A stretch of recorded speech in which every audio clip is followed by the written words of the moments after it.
Well, it is time, well, I guess for the first time since I think August,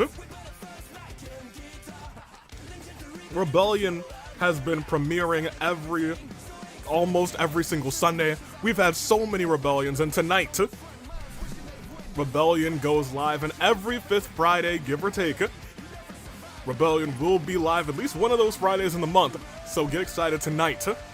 A lot is about to go down, and most importantly, I'm about to say the magic word.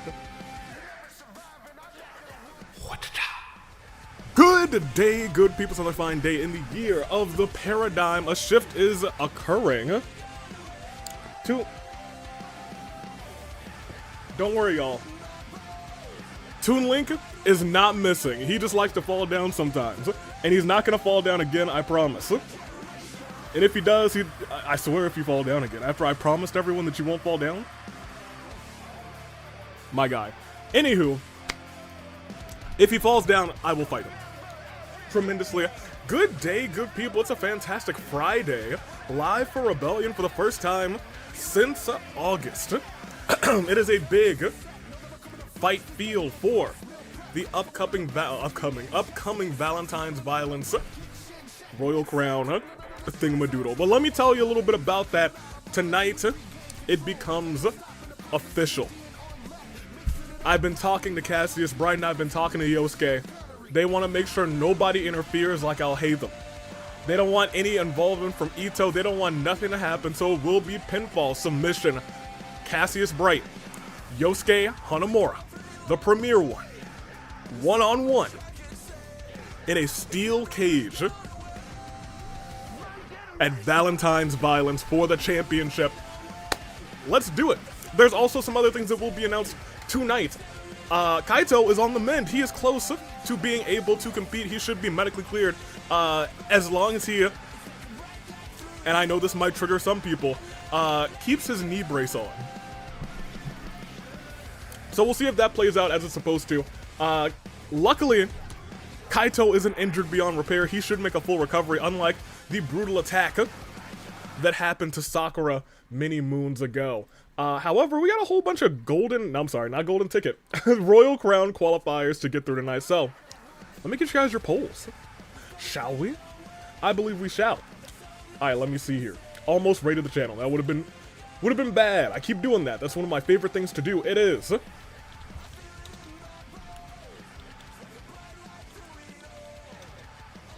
Royal Crown Tourney we have. Also, pardon me, just trying to not lose my voice. This coming Friday at Inferno, we will have both sets of Fight Forever titles on the line. New champion Ive will go one-on-one with Sakura Ogami. And of course, our fatal four-way match between Freddy, Tartaros, Lee, and the champion Pimp Kazuichi will go down as well, so get excited for that. That's next week. We have a whole lot of stuff in the next 2 weeks, and then of course Valentine's Violence is creeping up. So let's continue. Let me actually get you guys your polls. We got Hina, we got Fran, and we have Nemona kicking off the first live Rebellion this year, and the first live Rebellion since 1, 2, 3, 4, 5, 6, 7, 8, 9 August. Alright, here we go. Poll for YouTube as well. And let me get ready to start the show. Excellent. It's gonna be a good show. Royal Crown. It is Hina. It's Von Karma. And it is Nemona. Triple threat. Elimination. It's about to start right now, so let's not waste any time. Let's just do it. Are you ready? Oh, well, you better be ready because I've accidentally clicked the button, so I'm going to switch it over right now. Watch a toss over or else. Alright. Thankfully, I was prepared. You guys are there, I'm here, and Von Karma's coming out. Von Karma has been very hit or miss, unfortunately. Also, let me get this out of the way so chat is completely in my view. I do have to ask, is there still a rebellion on Sunday as well, or is just this one? It is just this one. It's an extended rebellion. Usually we have about a 5-match card. Tonight we got a big old 8. Big fight feel in the Rebellion Arena tonight. Just start and have Von Karma. We do. Von Karma looking to start the night off, but she's got 2 pretty tough competitors. Another person who's made a strong splash in her debut. And then, of course, someone who didn't make a strong splash in her debut, but we know her as a dominant force nonetheless. And who's coming out first? It's that dominant force. We're talking about the call him two-time AWE champion. She walks down with Lantern in her hand, knowing that next up, she'll have to go toe-to-toe if she wins this match against the coolest kick in town. Who's gonna make it? I'm unsure. But at the end of this journey, Queen awaits, and Hina wants that mirror match more than anyone, knowing that she can beat Queen. Because she's done it before, about a year ago. Let's see how it all plays out. Let me catch up with the chat. Howdies from Villain Kaminari. Let me see, Car, howdy do to you? We start and we have Von Karma. Indeed we do. Big fan. I know there's a lot of Von Karma love in the chat. Let's see. The Wind is saying, Franz, the Wind is actually rooting for the one and only Franziska Von Karma. Let me see. Voting Hina says February. Hard to vote against Hina. That is true. Sometimes Hina is hit or miss. Some people say that she's on a downward spiral, but hey, one crisp sister Abigail, and she could be right back on top. Can she do that tonight? Is what the world is wondering. Dusk is in here as well. We love Sonic Gaming, love to see it. Cherry, of course, rooting for Franzi. Dragon Forces are in here too. The Wind is opening. And that's about it. Let's get this bad boy on the road. Let's do it. I hope you guys are excited as I am, as I crank up the volume a little bit for myself.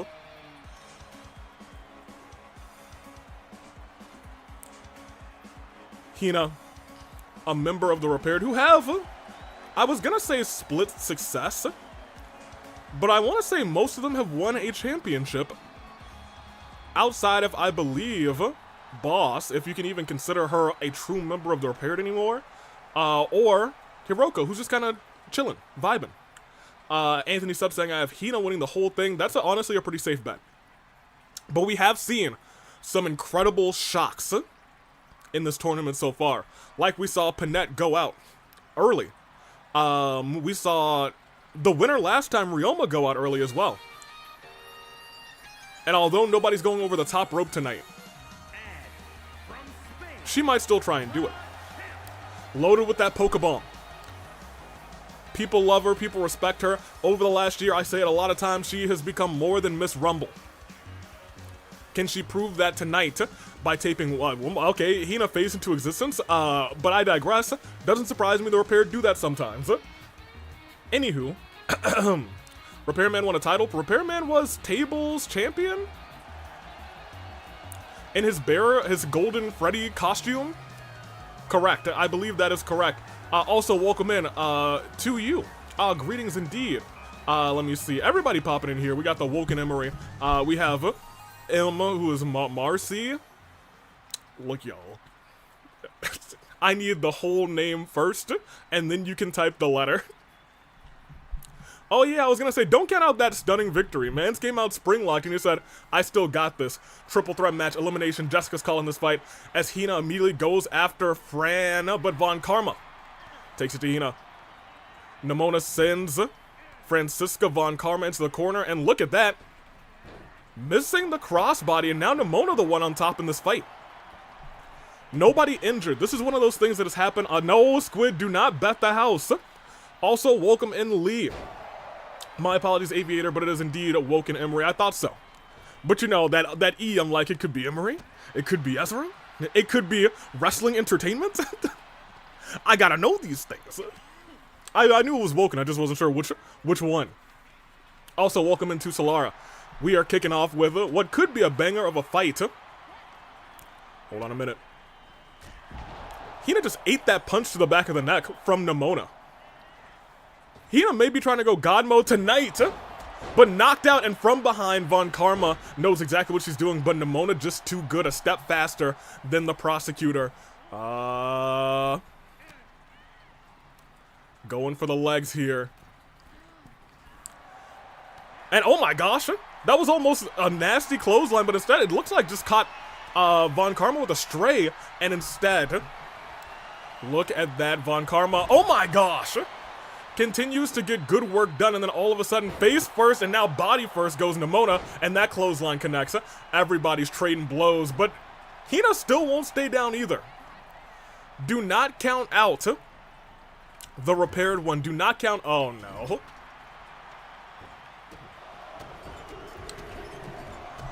Nemona wants to battle. Nemona, the first person in here. Could we see Von Karma out early now? Not even close. Sometimes that's how you gauge your opponent.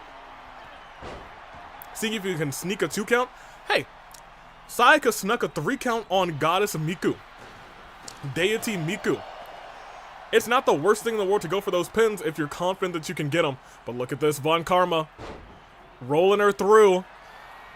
And oh my gosh, a gavel strike, but takes a trash can to the head. And now Hina's going wild saying, you're all trash, and I'm going to get every single one of you. Unrelenting shots to the back of the neck, pounding the back of the neck on the mat. As now we see a kendo stick in play. Remember, we'll be seeing a lot of kendo sticks at Valentine's Violence as Iroh goes toe-to-toe with Sakura in a dojo match. 2 out of 3 falls, as classic dojo matches entail. But here's the thing. If Sakura becomes champion before Valentine's Violence next week by beating Ive, that match will also be for the Fight Forever Championship, a title on the line. Will Iroh become Fight Forever champion, or will that just raise Sakura's aggression saying, I know what it's like to lose a championship, I don't want to do it again tonight? What will that entail? What will that hold? We'll find out at Valentine's Violence this February. February starts tomorrow, which is kind of wild. February 15th, into the ring. Unless I do decide to go to NXT, Vengeance Day, in which case it'll be pushed back a week. But you know, we'll see about that. You will have that information probably the next week, because we'll see. Oh, well, God was gonna say we'll see, but you know who won't see? Von Karma, because if somebody climbs to those top ropes, she's about to be a goner. Luckily, they're focused on each other. Spinning around. And drop down. Nemona taking it to Hina right now. Surprisingly enough, look on the outside. Hina gets out of that hold. There's a table set up. And think about the damage that could cause. Not the ladder bridge, and the ladder bridge has been erected, correct. They're both kind of doing like some massive targeted attacks for Hina.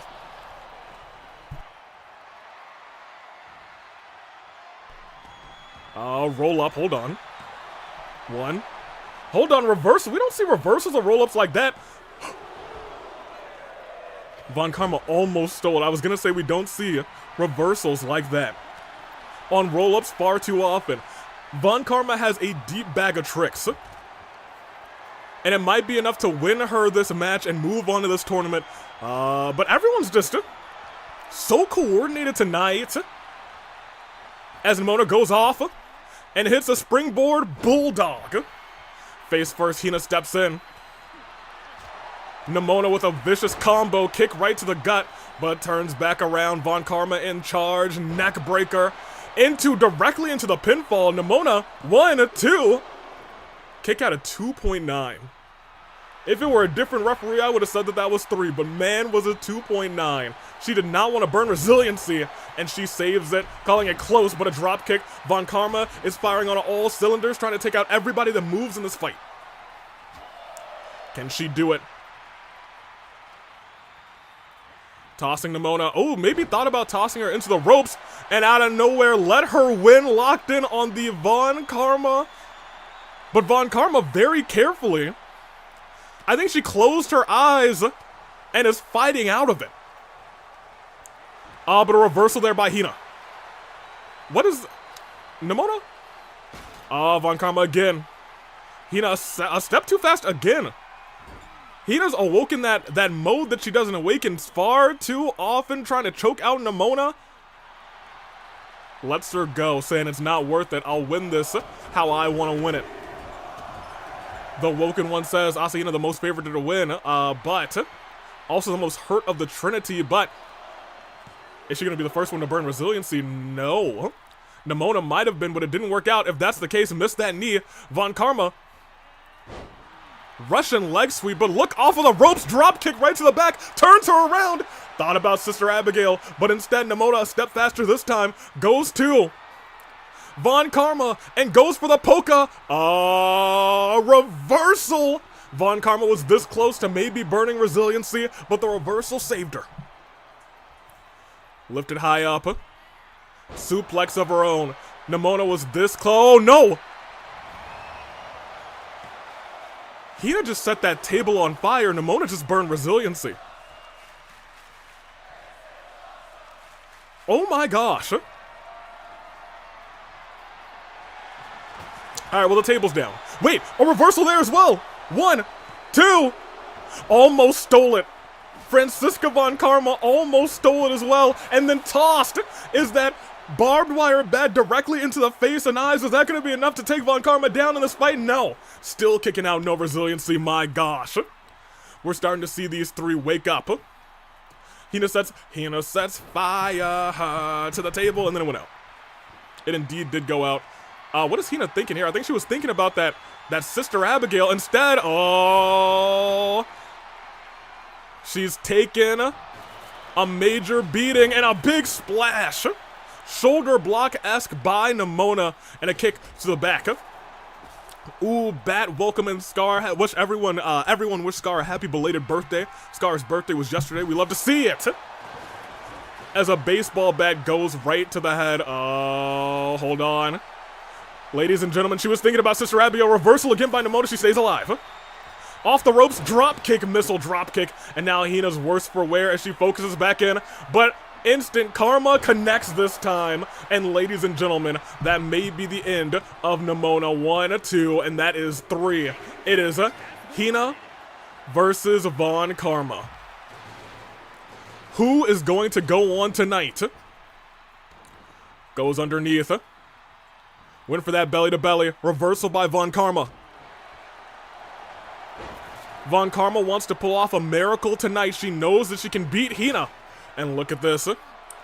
Figure 4 locked in deep. Hina gets out of it quick, reverses the pressure. Now Von Karma's feeling that pain. Able to slide out of it. Hina's still a little worse for wear, groggy to get up to her feet. But instead, oof! Double-handed chokeslam directly into the pinfall. 1, 2.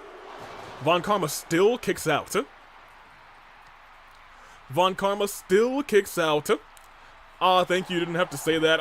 It was your birthday. We like birthdays under these parts. 0 out of 1 already for Sonic Gaming as the barbed wire bat comes back into play and a clothesline connects. But Hina steps right back up. Could we be seeing no up? Over. Sends her back first. Onto the bat. Can you imagine the pain that is coursing through the receptors in the body of Von Karma as Hina goes to try and choke her out? My gosh. Von Karma slowly crawling, trying to get her breath back after that insane combination of moves. Hina still not going for that Sister Abigail. Von Karma with a reversal. Can she fight her way back into this fight? Move theft! She hits the Sister Abigail! I don't know who's running the cameras, but that is not resiliency. Hold the phone.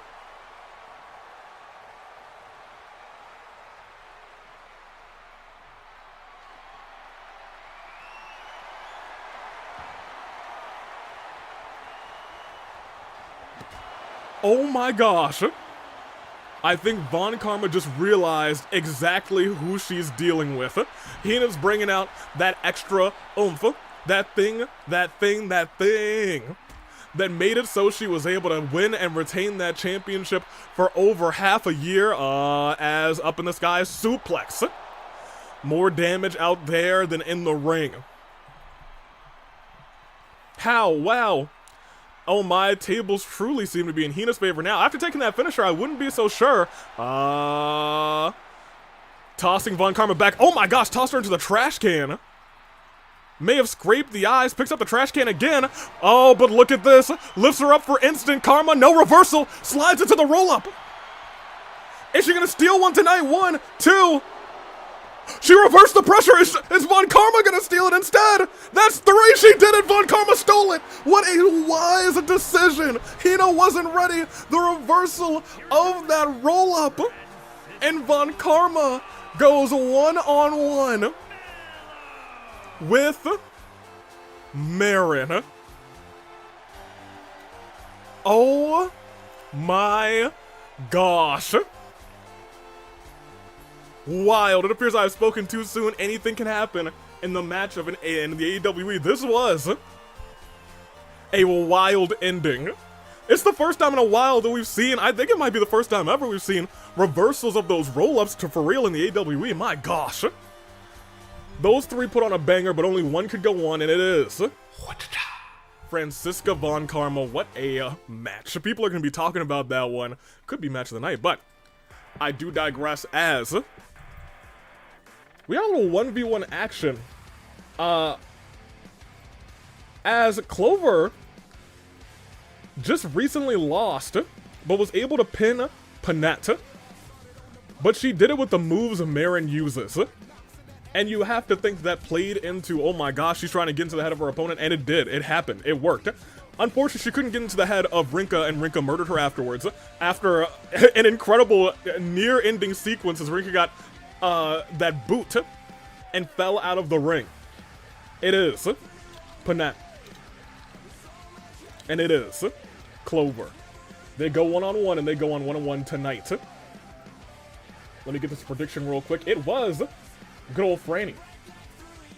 Von Karma in, I can't even call it an upset. It was a great match. 1v1, it is Panette, and it is Clover. Who's walking out tonight? Let me give you guys more than 30 seconds. Alright, you guys are set, you guys are set. What an ending to that match. What an ending to that fight. As we set up for what could be another banger. I'm excited. I also didn't hit the button. So you have to wait for it to load, but you know, it is what it is. This game surprisingly doesn't take that long to load. Hopefully 2K25 is the same. I'm begging you. 2K23 was a little iffy for load time sometimes, but 2K24, they cook. And so, maybe this match will cook too. As, oh, I can do the stars go. Black Clover, oh my gosh! Clover getting decked by Marin to start this thing off. Pushes, oh my gosh! Marin not happy at all about what Clover had done. Clover didn't even win the match, and Marin's incensed right now. My gosh! Security having to take her to the back. Clover starting off this one hurting bad, and Panette immediately, I don't know who rang the bell first of all. Let's be 100 with you. I don't know who rang that bell. Double stomp by Clover. I'm not sure if that attack, I'm not sure if that really worked out. It may have just made Clover more upset. Let me see. Voting Panette, it would be unwise of me to vote against a member of the Racket Asylum. Hey, Panette just lost, I think like a Sunday ago, to be honest. And right now she's not doing a strong showing as that, oh my gosh. That lariat flipping off of, oh my gosh, of the ropes, and now it's been all Clover since getting attacked by Marin. Panette realizing that, gets the upper hand, drags Clover over to the ropes. Not fast enough, Clover gets the reversal. Let me see. You know what, Marin, stand on business. You know what, Clover doesn't actually use the signature. Do you think she's mocking Tamara's Sandstorm? That also may be the case. And you gotta imagine, that's gotta hurt Racket Asylum even more, knowing that Tamara is missing. Kick to the gut. But look at this roll up. Panette hasn't been able to get any real moves off. Turned around. Tossed into the ropes, goes under. Panette needs to work up some offense and get some. Lifting Clover. Oh my gosh, going by the nose. And oh my gosh, yanking at the bridge of the nose. Clover kicks right back up. Panette low-key in a little bit of a dire strait as she slammed to the ground with authority. And a pop-up Hurricane Rana. Clover. I will say, this match has been all Clover. We go to the outside of the ring. Clover jumps to the outside again. Over the top rope, this time to the outside. Trying to drag Panette back to the ring. No, not back to the ring. Face first. And I said this earlier, it might not have been wise to attack Clover before this match. She might have just gone into psycho mode. That is the last thing you want from Clover. We've seen her go psycho mode before, and man, is it bad. Man, is it not good. In her canon franchise, it is not good at all. Tried to hit that signature on the outside. Maybe thought about winning this by countout, and instead concussion clause on the outside. What is Panette gonna do at this point? Gonna try and get Clover back in. We're at a count of 7. We're at 8. Tosses Panette over to the outside. Wants to win this thing by countout. We're at 9, but Panette makes it back in before 10. And oh my gosh, taunting may not have been the wisest decision. Turns her around. Calls for Clover to get up. And connects with that Wyvern Sleeper. Locks it in deep. Oh, locks it in real deep, but look at this. Shots to the back of the head. Clover not giving up that easy. And they both tried to go for big moves there. And look at this. Turned around into that clothesline. Goes for the pinfall. Panette does not have resiliency right now. It's 1, it's 2, and it's not enough. Panette has fought back from bigger losses before, but as we've seen, this is like a different Clover. This is an antagonistic Clover. One who will taunt you, hit your friend's moves, just like, no, wasn't gonna let her hit the coolest kick in town this time. Maybe Panette now mentally ready for the challenge that is Cloverfield, and now, over and over again, the brawler with heavy striking blows, elbows, unprotected shots to the head of Clover again and again. Rolls Clover over. That's 1. That's 2. Not resiliency, she's still good. This fight goes on. As things slowly start to even out, who does that favor? You would think Panette, but Clover, we've seen, can be a dominant force in her own right, and now we're seeing Panette already working up that finisher again. Maybe tried to turn her around, but instead, oh my gosh, big chop to the chest. And now trying to weaken those legs, saying, you tried to hit the coolest kick in town? Not today. Oh, but I think Panette took a second too long, and she may be getting hit with something nasty in just a second. Goes up, goes over, and just runs through. But gets move theft. Locks the Wyvern Sleeper in on Panette. Panette might have to tap out to her own finisher. No, rolled through, and a kick right to the spine. My gosh. Goes up for a power bomb. Reversal by Clover. Apparently they know each other's moveset. They know each other's wheelhouse back to back, and oh! Nearly dirty deeds by Clover as she's got her in the corner. Again taunting to her, runs towards her, big kick, connects. Off the ropes and lands that moonsault to the back as well. Oh, but look at that! Wise ring veteran rolls through and grabs the leg of Clover. Trying to continue to get those big hits, turns her around again. And now they're trading blows. You don't want to trade blows with a brawler, but I'll tell you what, a fired up Clover, it may be hard to beat her. Returning fire, and again returning fire. Panette's this close to being stunned. And now she is. But Panette fighting through being stunned for 1 hit. Big uppercut by Panette, and another overhand strike. A slap right to the chest. And again a hit to the chest, another strike. They're just beating each other relentlessly. My gosh, and they won't stop. The hate is real as this match rolls on. Who's gonna wake up first? Turns her around.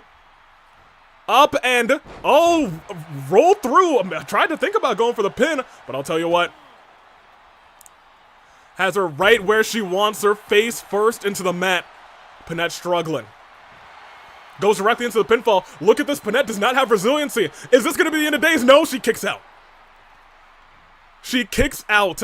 I don't know what it took, but she had every ounce of determination this time. However, she might not be so lucky. That is, she kicked out again without resiliency.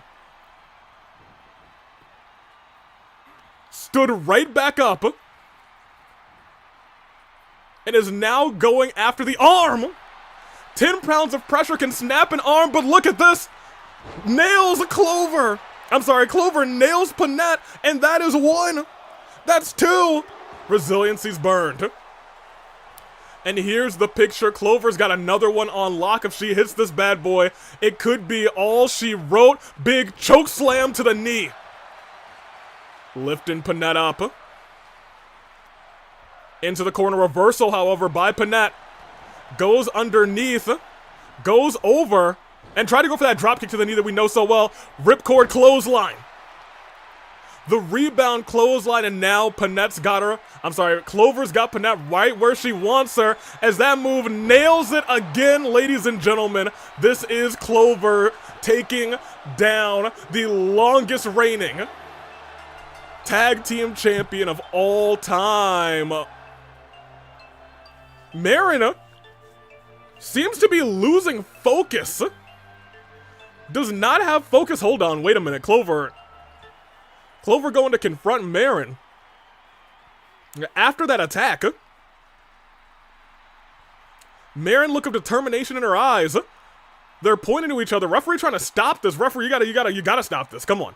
You gotta stop this. No shot. And they're still trading blows. My God, get security back. We got police out here. And Clover is getting attacked again. Marin breaks through our security. Clover being held back. My gosh. Marin and Clover are not fans of each other. And Marin, I'll tell you what, has to refocus. Apparently hates Clover more than she cares about the Royal Crown tournament. My gosh. But I'll tell you what, they had a match. They had a battle of a match as we continue on with the night. Goodness gracious. Alright, where we at?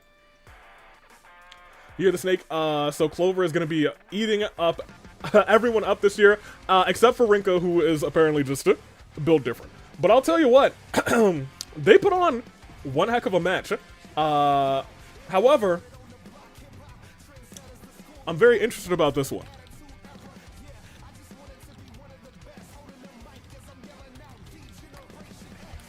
They had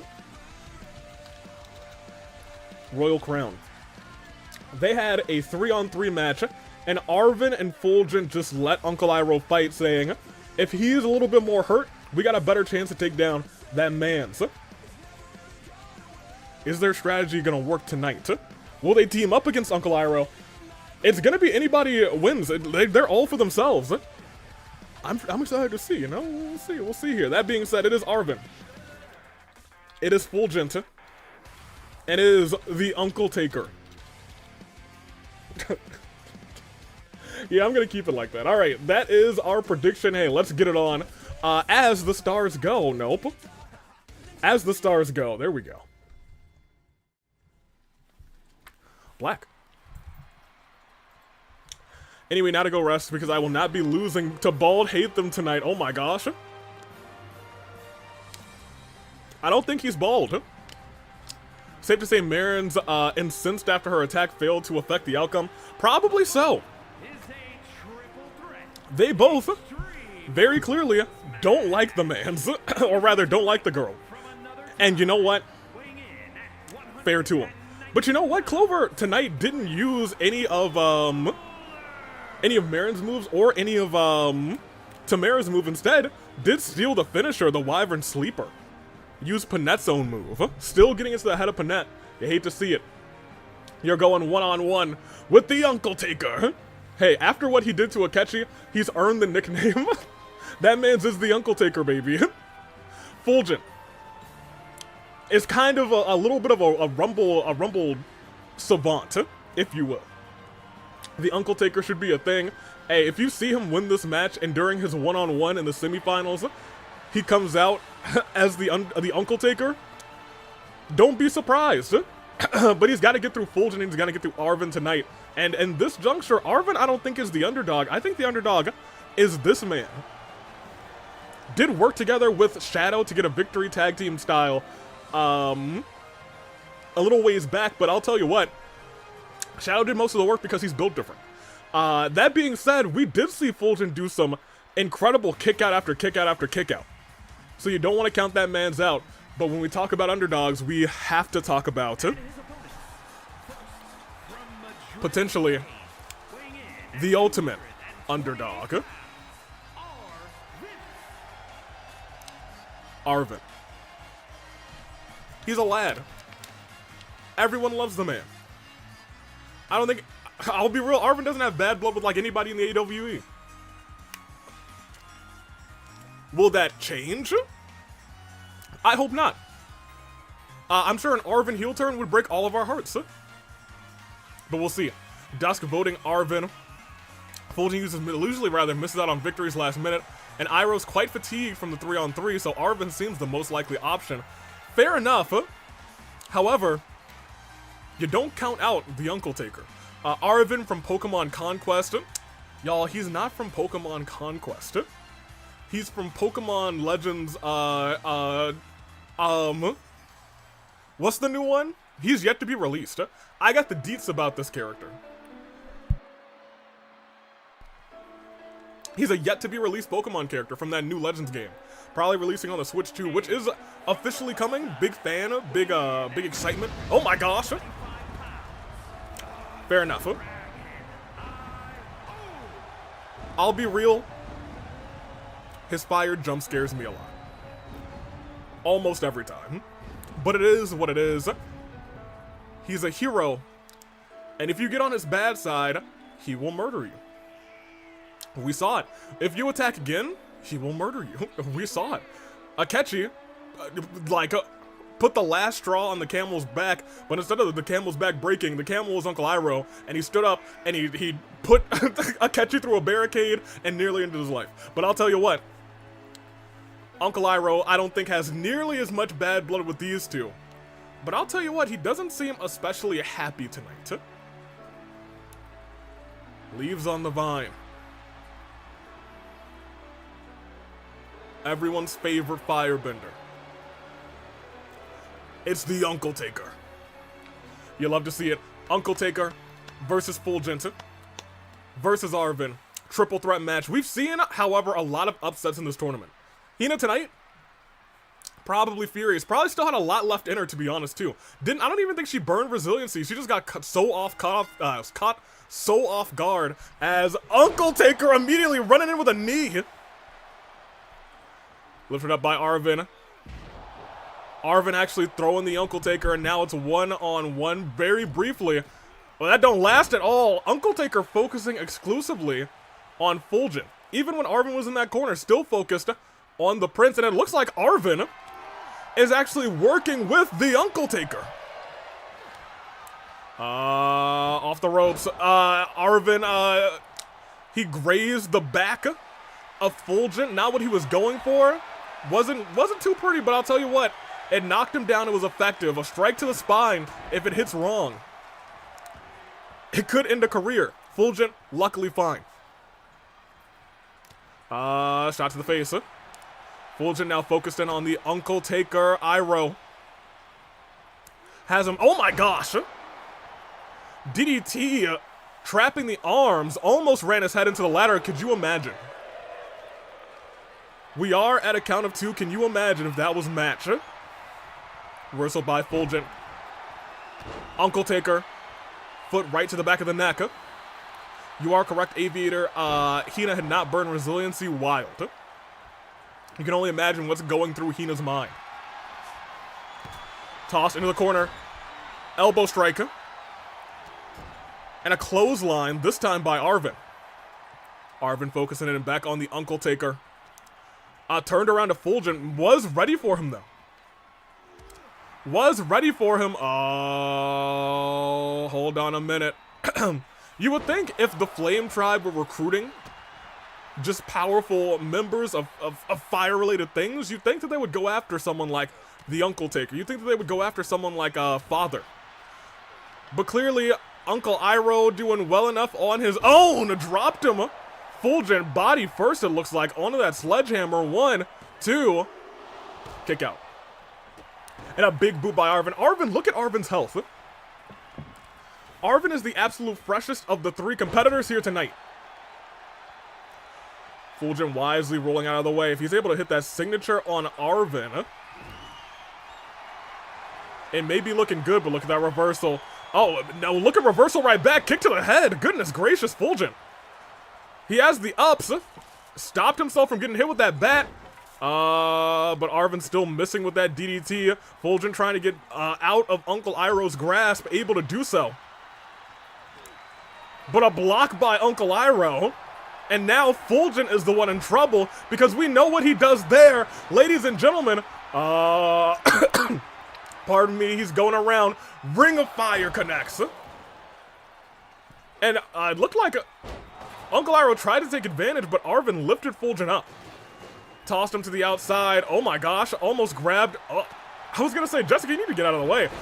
And look at that. With that, I don't know how Fulgent took down 2 people at once. Absolutely wild. Uh-oh. Fulgent now in incredible danger. Looked like Arven was potentially going for a pile driver instead. Clothesline connects. What is Fulgent thinking here? Big shot to the chest. Arven starting to take a little bit of power bomb. And a big boot by Iroh. Fulgent said, yeah, that man's is dangerous. Let me get out of here. And he's getting dragged to the corner as well. But Arven saves himself. Saves himself at the last moment, steps in, and goes after Uncle Iroh. Russian leg sweep. Fulgent could be in dire straits. On the ropes, but Uncle Iroh focuses back in on Arven. Knows he's the freshest one here. But Arven with the reversal. Oof. Taken down. Why do I feel like Fulgent is being targeted? Well, right now it looks like Uncle Iroh's targeted. As that backflip, unprettier connects. 1, 2. Iroh did not have resiliency, and boy did he not burn it. Boy did he not burn it. Uppercut by Fulgent. Lifting Arven right back up. Wicked kick by the dragon. Arven again lifted right back up. Combination. Turns around, twisting a split. Fulgent showing off for everybody. Goes for the pinfall. Arven, I was gonna say hasn't taken so much. It's just a 1, and instead, bam, slapped Arven right in the face. Wait a minute, what is he doing here? Ooh, snap back DDT, spiking Arven's head into the mat. Dragon spike, Arven busted. Blood trickling down his face. Fulgent looking like he's ready to end this thing. Uncle Iroh saying, no, it's not over yet. Belly to belly lands. And goes for the pin on Fulgent, ladies and gentlemen. That could be the end of the draft. Oh my, nun? He kicked out a nun? Huh?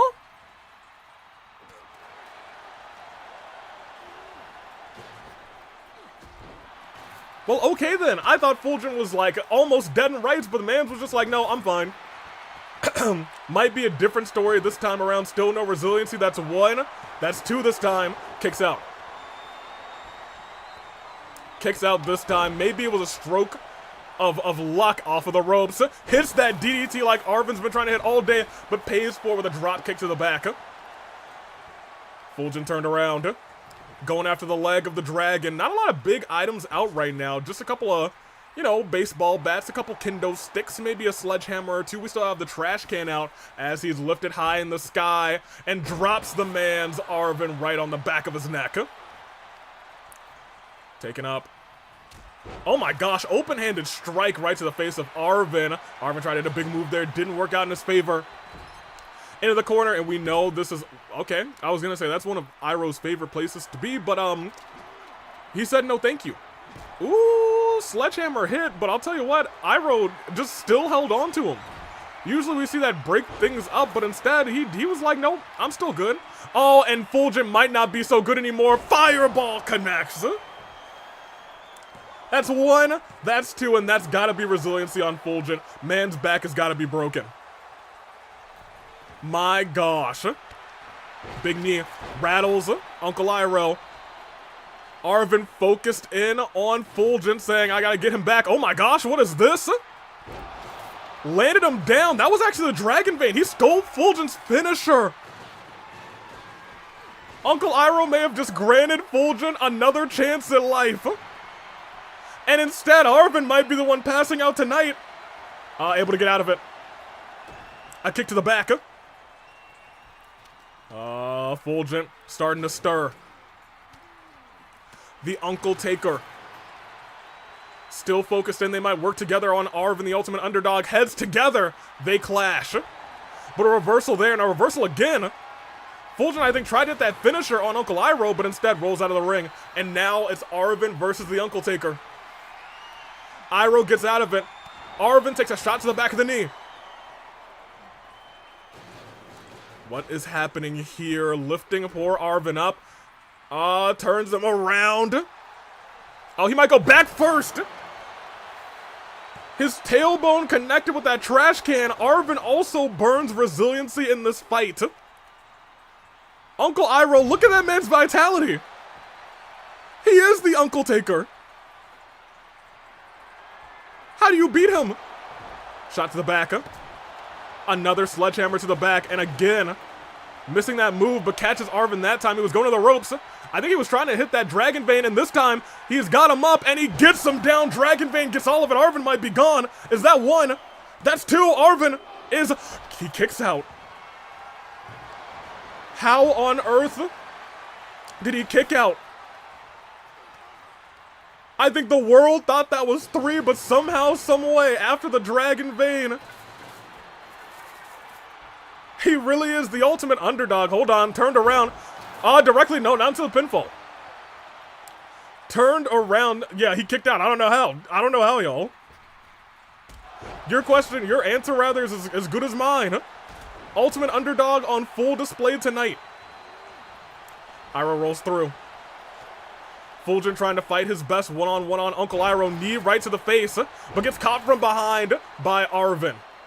Fulgent rolls away saying, I gotta get out of here. But the Uncle Taker rises. And oh my gosh, a shot to the head. Arven, realizing this might be the only way to take down this old man, rolls him through. Ladies and gentlemen, we're gonna even see a one count on Uncle Iroh. That's one. That's two. Wait a minute. Kick out of two. No resiliency burn. They gotta start burning finishers on Uncle Iroh. Arven might be the one in danger instead. Fulgent goes under. Doesn't go over, misses that clothesline, and instead reversal. But turns around into Uncle Iroh, who sends him down onto the baseball bat. Arven stands right back up saying, it's gonna take more than that. Chop by the Uncle Taker, but that shot to the knee. Fulgent immediately going for the pin, saying, we gotta keep him down. We gotta put him down. One. Barely one. Face, no, reversal, face first if Arven goes into the trash can. Uncle Iroh almost hit that firebomb. This time he is gonna hit it. And Fulgent. It may be his swan song. I'll tell you what, Arven, he would have been wise to break that up. But Fulgent is the first one out in this fight. Arven has an uphill battle against the Uncle Taker. I don't know if he's gonna be able to do it. Turns him around. Wait a minute. Could we see an unprettier right there? Is Iroh gonna have to burn resiliency? If he does, this match could have turned itself around. 1-2, Iroh burns. Hold on a minute. Arven, who we all thought was out earlier in this fight, but Uncle Iroh, wicked kick right to the chest. And I don't think Arven can breathe right now after that shot. May have collapsed a lung. And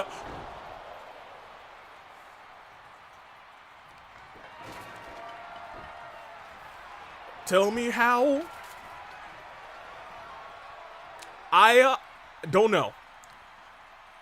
However, Uncle Iroh was lifting him up like he's a child. He's like, all right, well, this is easy. I've got you where I want you. Slams you down. And this is not where Arven wants to be. Iroh's got a finisher. The Uncle Taker may be looking to extend his streak. As the shot goes directly into the back of Arven. He gets out of the way. Try to go for a chop. Gets a reversal. Goes off the ropes. If he's able to connect with this, a tornado DDT. From the ropes, gets the sledgehammer this time, saying, I need you to get up. And I need this to hit right to the face. And again to the body. Oh, but Iroh's able to get up. And a DDT headfirst onto the handle of the sledgehammer. But Iroh rolls out before Arven can take advantage. But Arven's not giving up yet. Climbs to the top rope and a double axe handle. Iroh's stunned. Lifts him up. He has to get him back into the ring. Pinfall or submission has to happen in the ring. Iroh's no longer stunned, but there's a finisher and a signature in lock for Arven, rather. Will Arven slay the Uncle Taker? Tossed into the ring. Arven steps back in, begging. Saying, I've got to get this man's. Goes after the knee. Hold on a minute. Going after the knee again. Trying to break up the power game, lifting with your legs for that fireball. Trying to make sure that if that ring of fire connects, it's not as effective. Or maybe he just may be going to end this fight right now. Lifts him up, tosses him around. He's got to go for the pin at some point. And he goes right now. Could this be it? Ladies and gentlemen, is Arven gonna steal this one from the Uncle Taker? He does. Arven moves on. It was a long and arduous fight. But somehow, some way, the ultimate underdog slays the Uncle Taker.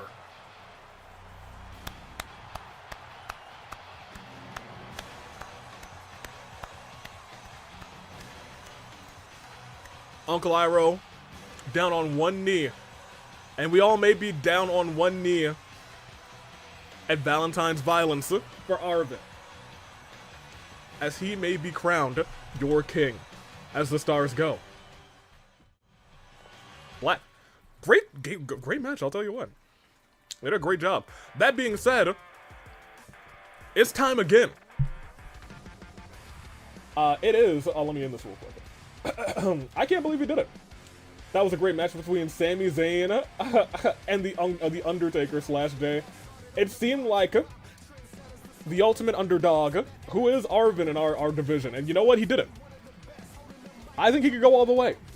I think he could do it. I think he could be our king. He might be our best bet. However, we'll see how he does. I'm excited to find out. Here. We have a little grudge match. It's Pi, who seems to be in the sights of Alhaitham, and it is Alhaitham going one-on-one. And who's gonna come out on top? I have no idea. It's gonna be me. Grudge match. Alhaitham, Pi, 1v1, and it starts tonight. Start prediction. YouTube's got it, Twitch has got it, and I've got to actually start the match. Alright, time to bury this guy, says Pi. Hopefully you don't talk trash. And Alhaitham takes a W tonight. He is a very good competitor, but I'll tell you what, Pi has had an upward trajectory as of late. Will we keep it up tonight as the stars go? Black. Ooh. Rebellion Live. We've had some good matches tonight. And speaking of the upward trajectory of Pi. Last year, you had to study essentially how hard Pi had fallen. However, since the fight before Christmas,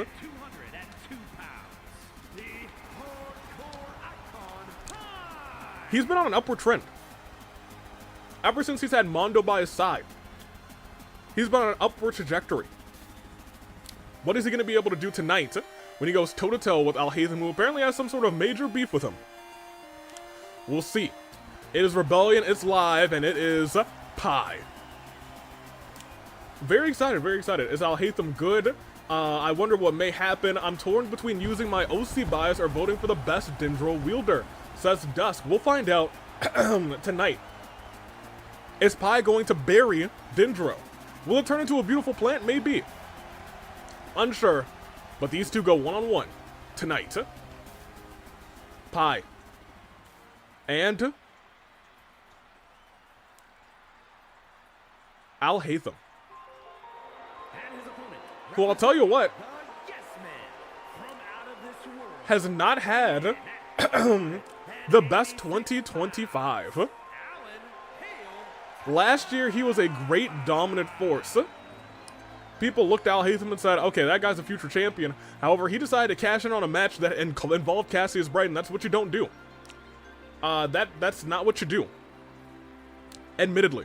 Let's be real. Cassius took him down. Yosuke in fury, but I've talked to the both of them. They will be going one-on-one at Valentine's Violence for the All-Star Championship. Will Yosuke be able to put Cassius down inside the steel cage? No escape, and nobody can interfere. Where's Kole? Nahida isn't in the match. Lamau. Everyone's saying, all right, let me tell you all about the best Dendro user. Everybody else saying no. Now, who said he was a future champ? We all wanted Skull to get that briefcase. Skull, unfortunately, did not get that briefcase, but he did become Fight Forever champion recently. In what was an excellent match. Was his match excellent, or was his defense excellent? I think his match with Mona was excellent. That's what it was. They had an incredible last man standing match. Not something we see too often, but it was the best last man standing match we've ever seen in the AWE, as Alhaitham gets the early strikes on Pi.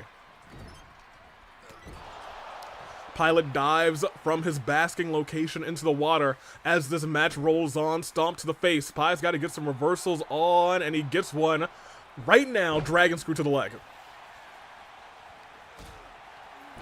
Pi has been through a lot in the AWE, just getting recently his contract back. Or rather, he's had it back since, I believe, summer. However, he finally got booked. And now we're seeing him much more frequently, as it looks like Mondo and him may be trying to go after the tag team titles before Mondo goes to AV Mania 4. Pi tossing the ropes, goes after the knee. Oh, hold on. Alhaitham getting rocked. Pi missing the chop, but connects with the one right afterwards, going after the arm. Alhaitham responds back with a punch right to the noggin. These two reversing left and right. Shots to the gut. Big chop. And another big chop sends Alhaitham right into the corner. Maybe exactly where Pi wanted him as he goes face first. Right into the turnbuckle. And now we're seeing vicious combos by Pi. What is he thinking here? Climbing to the top rope. Rolls away, but gets it on the rebound. And Pi drinking in the adoration from the audience. Alhaitham stands right back up. And Pi sends him right back down with a big old boot. Alhaitham stands up and a kick of his own. A shot to the back. Ooh, tried it a shot to the face. A kick to the midsection. Alhaitham of Yowie Wowie wants to put Pi down. Pi unable to reverse that standing. My gosh. That standing power bomb.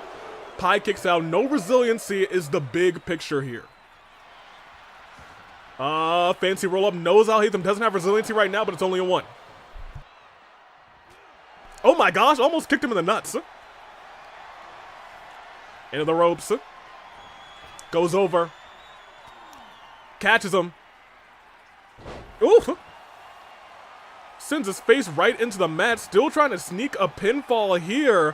1. Still not even close to enough. It's just 1. Off the ropes, hits the bulldog. Alhaitham starting to, oh, I see what Pi's got planned here. Lifts up Alhaitham, tosses him into the ropes, tosses him outside of the ring. And Pi follows. If he hits that slice of Pi on the outside, Alhaitham might not be able to get back into the ring. Oh, but a reversal by Alhaitham.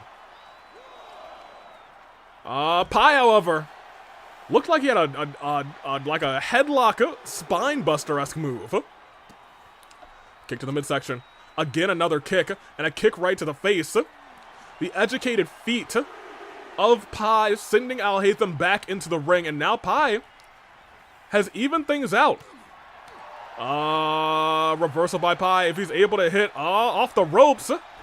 Oh my gosh, but got caught out of midair almost with a punch. Pi still able to stand tall. I think they were both thinking about finishers there. Instead, Pi gets Alhaitham to the corner. Turns him down. And Pi is going. No, he's not going to the top rope. He's going to the corner saying, I'm going to set Alhaitham up. And I'm going to send him down, up, over, slice of... Oh, doesn't connect. Went for that impressive slice of Pi.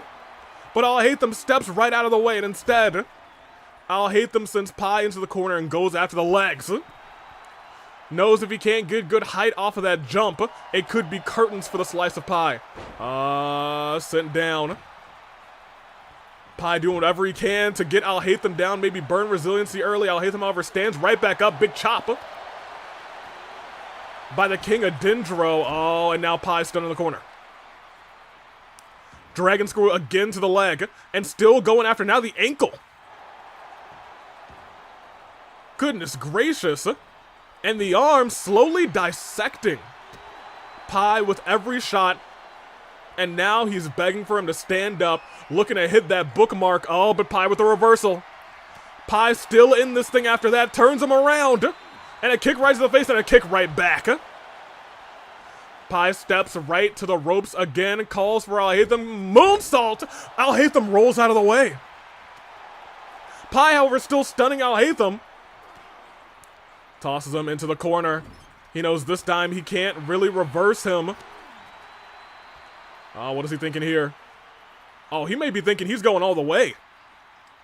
From ring post to ring post. He's going coast to coast. Alhaitham rolls down and now rolls out of the ring. Pi thinking about following, maybe putting his body on the line. Last time it didn't work, and this time again steps out of the way. Alhaitham taking advantage of Pi's eagerness. What is he thinking here? Oh, we've seen that power bomb connect before. Pi, oh my gosh, the back of Pi's neck. Did you see the back of Pi's neck connect with the announcer's table? He ricocheted back. Disgusting. He is seeking to injure Pi in this fight. We're at a count of 6 though, and Pi is still breathing, still moving somehow. We're at a count of 6. Alhaitham back into the ring. No, Pi not back into the ring. Alhaitham looks at Pi as he's on the ground. Is Alhaitham about to win this thing by countout? No, he's not. Oh, but he might be now. He's got him up in the air, and ladies and gentlemen, could this be bookmark? Drops him again right on the back of the neck. That's 1. That's 2. That's resiliency. Pi kicks out. I don't know how he's moving. Gets a kick. Big chop. I think he's trying to get him on the ropes, trying to hit that UFO slice of Pi. Did not work out. Instead, hits crotch chops. Has 2 finishers on lock. Punches, kicks, and a drop. Oh, not even a drop kick. Single leg strike to the face of Alhaitham. Oh, but he rolls out of the way. Pi potentially a tad too flashy. Gets hit in the face. Into the corner. Big shot to the jaw and another kick to the midsection. You got to keep in mind, Pi's stunned right now. Any big move, he doesn't have resiliency. It could be all she wrote. Alhaitham lifts him up. Pi could get the reversal here. And he does. Elbow right to the face. He climbs the ropes. Drop kick to Alhaitham. Alhaitham holding his body saying, Pi saying, please let me burn resiliency real quick here. That's 1. That's 2. Resiliency's burned. It is anybody's match. Pi has 2 finishers on lock. Could he come out on top? Alhaitham has given him one heck of a fight. As Pi looks to embarrass him, essentially rubbing the face, turns him around. And oh my gosh, BFT. Alhaitham in the corner, exactly where Pi wants him. Lifts him up to the sky. Moves the legs. We've seen him do this before. Could we be seeing the avalanche? Slice of pie connects. Goes to the heavens above. He's got a super finisher on lock. Will he use it? On the ropes, a moonsault. If he goes for the pinfall right now, it could be all over. Ladies and gentlemen, that is referee get into position. That's 1. That's 2. And that is end of match. Pie takes the victory. I don't know how he fought back after that nasty blow. Right to the back of the neck. But he took down Alhaitham 1-on-1. Congratulations to Pie. As his ascent is going great, Pie has picked up the win and the confidence he needed as his rivalry continues with Alhaitham. I couldn't say it better myself. Very well, very good. Got Alhaitham like he promised. I wouldn't say he did, but he definitely got him. Pie, he took his time. After getting outside of the ring, it didn't look too good, but he fought back. And you can't say any more, or you can't say any less of him of that. Incredible comeback. As we end this thing, Alhaitham had most of the votes. The people did not believe in Pie. And he was the winner.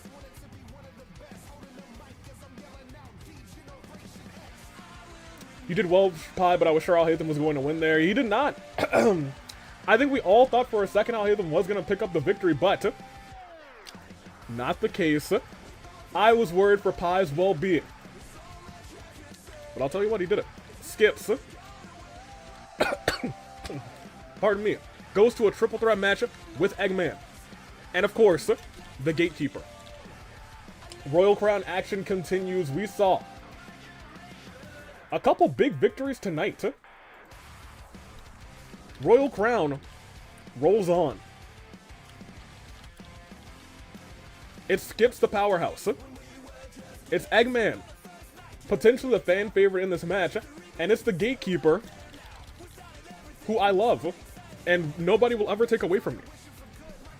And this time I actually started the match, so you know, here we go. Yo, what have I missed? Welcome in, Flair, as the stars go. Back. Egg Dilf. No, no, no, no, no. Eggman, get out of here. They want you to do terrible things. Get out of here. Gatekeeper for the win. Voting Gatekeeper now for an interesting Royal Crown match for us. This is a battle of 3 very resilient gentlemen. Eggman survived Sonic.exe. Gatekeeper was converged and also became a champion. And last but not least, Skips is just real big. Real big. Egg Dilf or Egg Daddy, take your pick. I'll take Egg Daddy. If if I have to pick one of them, I'm gonna go with Egg Daddy. I prefer neither. Neither, I believe, is the best option, but Eggman looking to win the Royal Crown tournament. Can you imagine a crown on Man's big old bald head? We'll see. Eggman. You know what? What can I say? He is a Rumble winner. He won at AV Mania in a ladder match. Lost the title but got it back. In fact, that makes him a 2-time champion. Could be 3-time at Valentine's Violence, but he's got to get through this man. I have a remark. I don't like that sound. What would that remark be? Getting flashbacks to Egg Maid from Halloween. I forgot about that. And I wish I continued to forget about that. Instead, here's Skips. Skips always comes out so professionally and then takes off all of his clothes. I don't know what that's all about, but you know what? Good for him. Oh, I remember that. I forgot, and I would like to not. Things such as this concern me on a mental morality of sort. Fair enough. I love that. I will remember that. You could forget it. You could forget it. Most of us had forgotten. Who brought it back up? Dragon Force R, people had forgotten. We didn't need to bring it back up. No, no, no, no, no. I'm not welcome. Gatekeeper, get out here.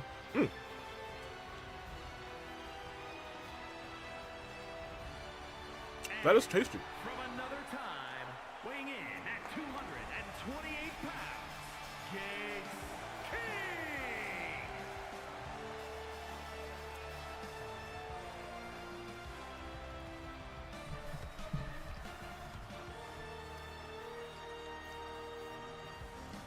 Gatekeeper. Gatekeeper soaking, pardon me, soaking that towel that says never give up in green. Knows that was his past. He became converged. He's not proud of that past. It was not him. We always talk about his journey back to the top. He was the first ever Fight Forever champion. And tonight, he looks to take the W. Skips the powerhouse of Parks and Recs. Honestly, could go on a good singles run, and that good singles run could start tonight. Skips, I believe, will have to go one-on-one with the winner of Ganondorf, Q-taro, and Capitano later tonight. That'll happen at Inferno next week. Our semis will take place there. A lot on the line as. Let's see it all play out. We got Gatekeeper. We got Skips. And we got Eggman. Honestly, all three of them secret powerhouses. Nothing to report him. Fair enough. You know what? That is funny. Not the Gatekeeper. Y'all behave. Wild. Hold on. Skips immediately trying to outpower both of his opponents. And it looks like he does. Look at what he did to Eggman. That man's big. Skips is a one-man powerhouse right now. The question is, can he keep that up for the rest of the match? It looks like no.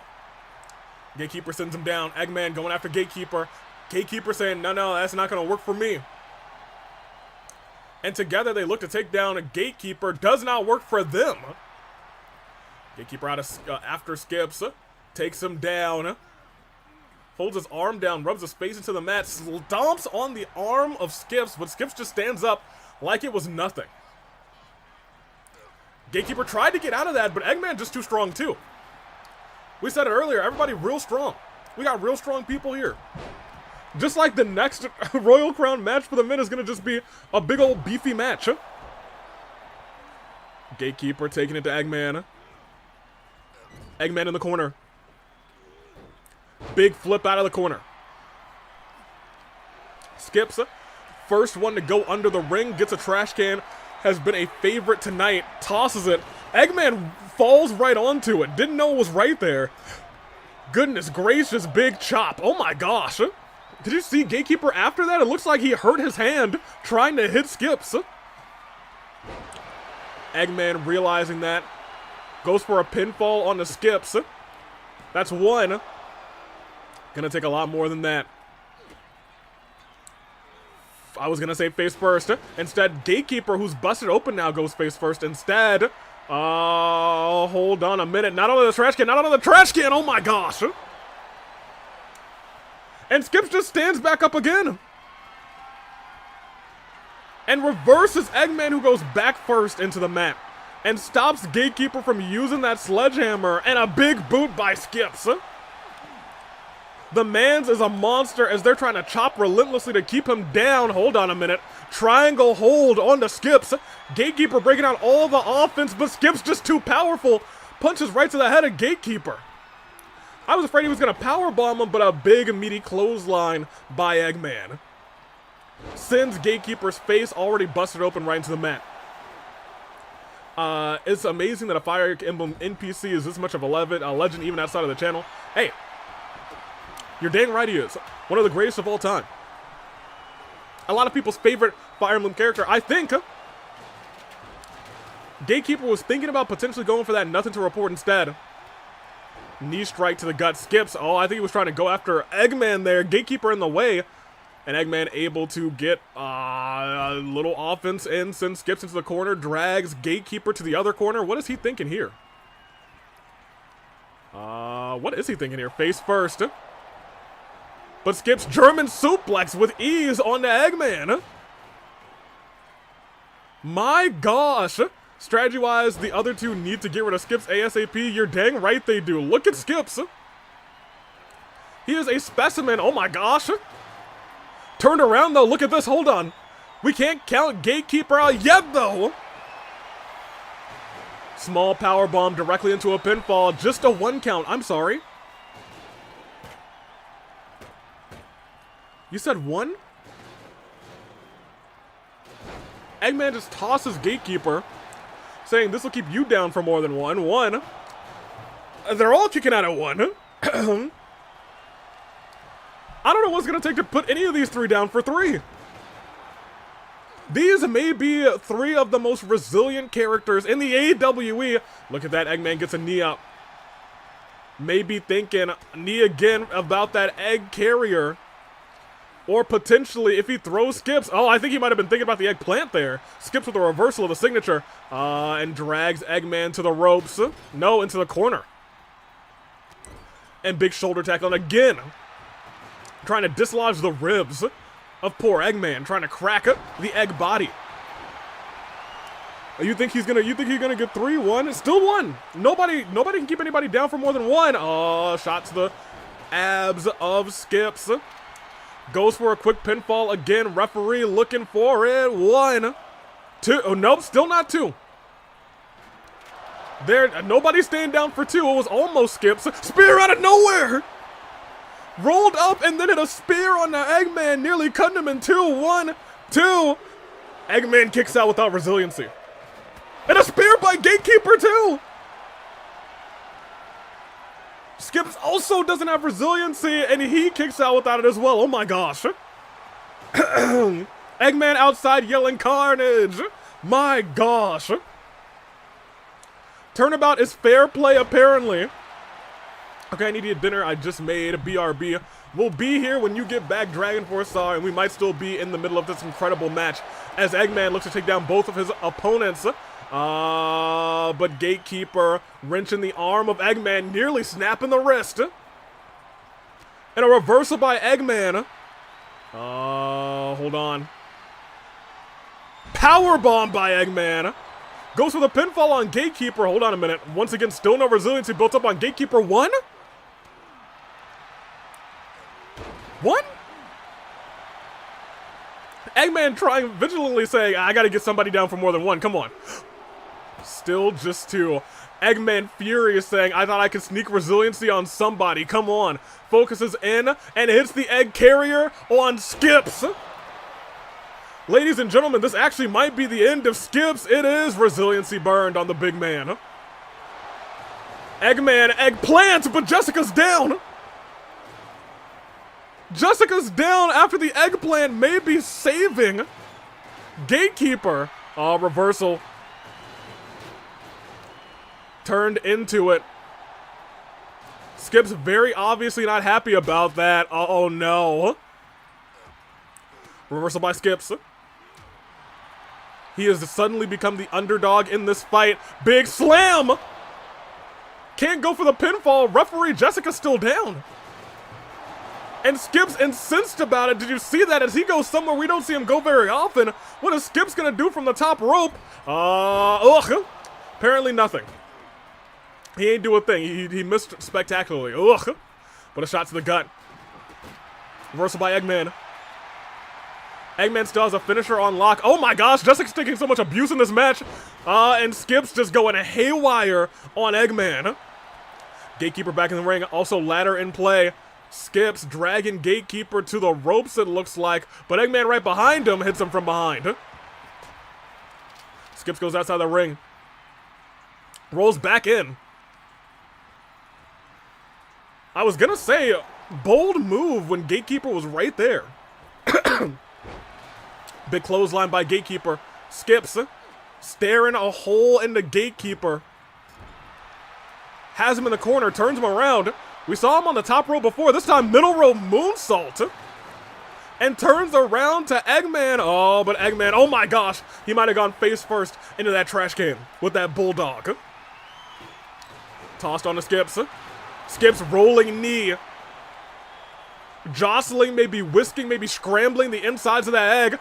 Oh no. Oh no, no, no, no. Oh my gosh. Egg down. Humpty Dumpty had a big fall, and that's resiliency on Eggman. Hold on. Gatekeeper. Now in the hands of Skips. Eggman in danger. Skips has all the time in the world right now. Hold on a minute. Wow, saved himself from that knee from Gatekeeper. But Gatekeeper really follows Skips and goes right after him. Saying, you are the bigger threat. I can beat Eggman. My gosh. And Eggman with that rolling kick, still trying to go after Skips. They're both realizing major threat. Goes for the pinfall. Honestly, might be the end of Skips at this point. That's one. That's two. Skips still kicking out. At 2, no resiliency. He still kicks out. Gatekeeper realizing that. He's got to take down Skips with that baseball bat. Skips rolls through. Big punch. Lifting up Gatekeeper. Gatekeeper doesn't get out of it. He might be in trouble. Dropped onto the ropes. Lifted him up with ease. And he yeets him almost out of the ring. Has the baseball bat in his own hand. Oh my gosh, right to the head. And now we're seeing the spear by the Gatekeeper. Skips is down. No way he kicks out of that. 1, 2, and the biggest threat in this match is out of here. It is Gatekeeper versus Eggman. Winner goes on for the crown. And Eggman just bided his time. As his neck is put on the mat. Gatekeeper in danger. Eggman telling him to get up, saying it's time for the eggplant. No, the egg carrier. Gatekeeper has resiliency. Is he going to need to burn it? He does. Eggman, Gatekeeper, 1-on-1. Who will come out on top? Shot to the back. Almost another shot to the back. Almost another shot to the back. Instead, Gatekeeper just stands up out of it. Oh, but oh no. No, no, no, no. Gatekeeper, Eggman, no. Eggman, no. He's got a gate to watch. Oh my gosh. Gatekeeper injured and done over easy after that big splash by Eggman. My gosh.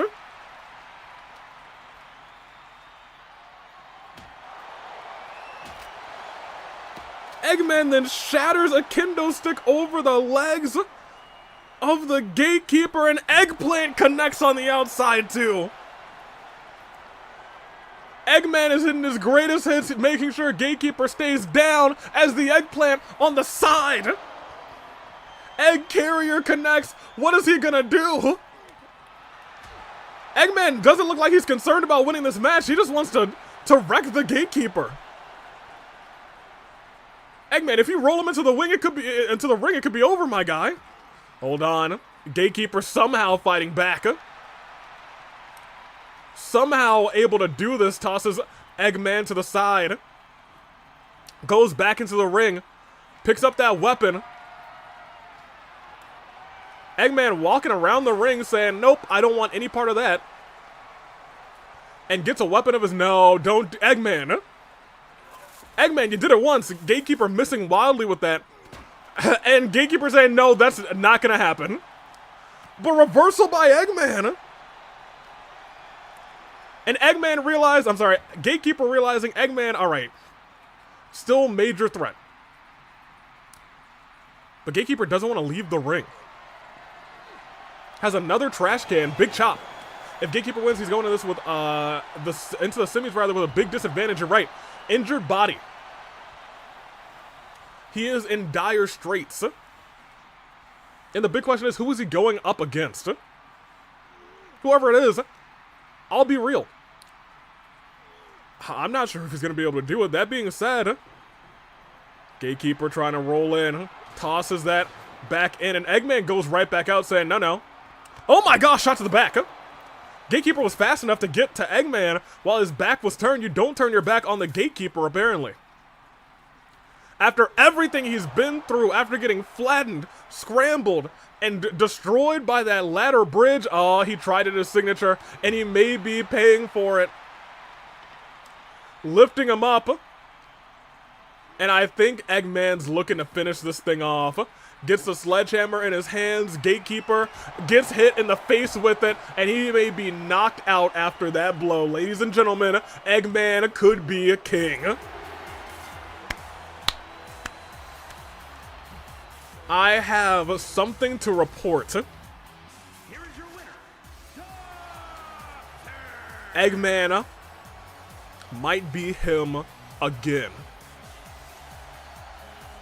After a disgusting set of matches. Or rather, set of moves. After that splash to the outside, it was all over.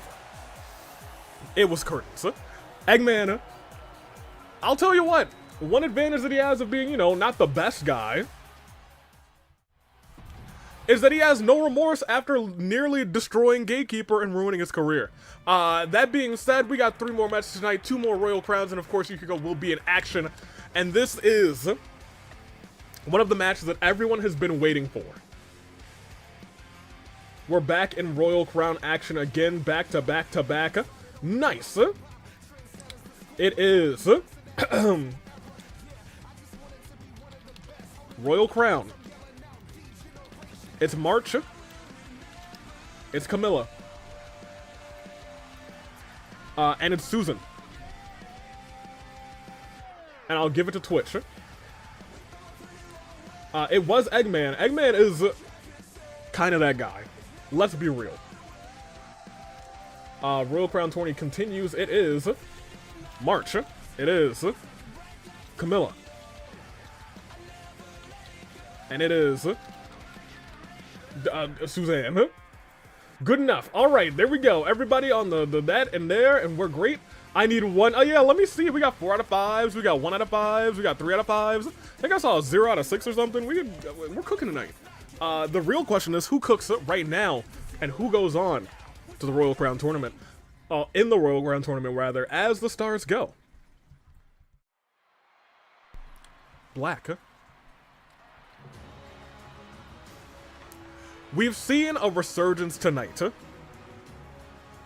A resurgence in Eggman. Huh? Tonight, will we also see a resurgence in Camilla?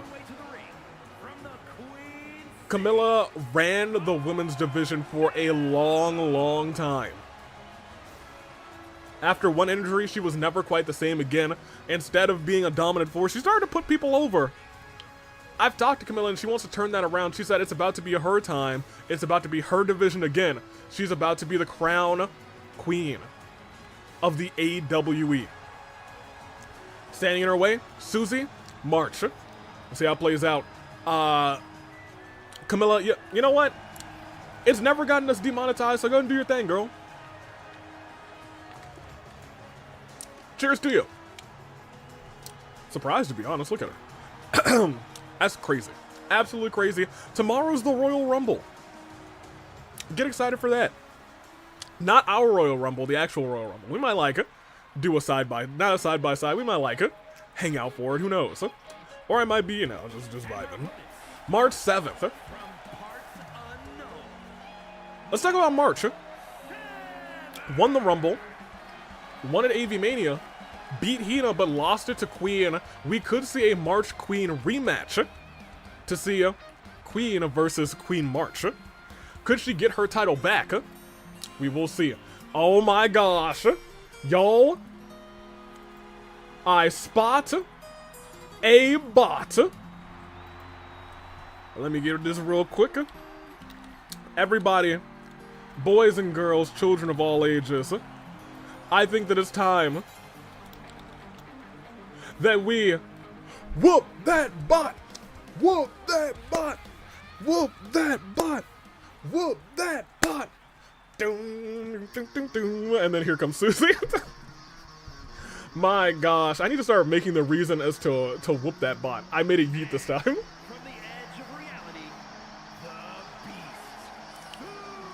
Susie's hair is a little bit, I don't know, it's, it doesn't look like it's quite the right color, but you know, I'm sure she'll be fine. The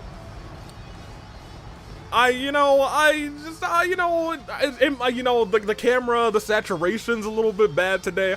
It's not a bug, it's not 2K24 being a little bit wild and crazy, doing a little funny. No, I wouldn't do that. Her hair is completely fine. If you think it's a little too light, maybe a little too similar to Camilla's color, you're wrong. That's Camilla in a Susie costume. No, don't worry. At least she's not bald. Yeah, you're right. Toph didn't get to her. Saturation of the cameras is a little bit off. We'll get somebody in the back to change it.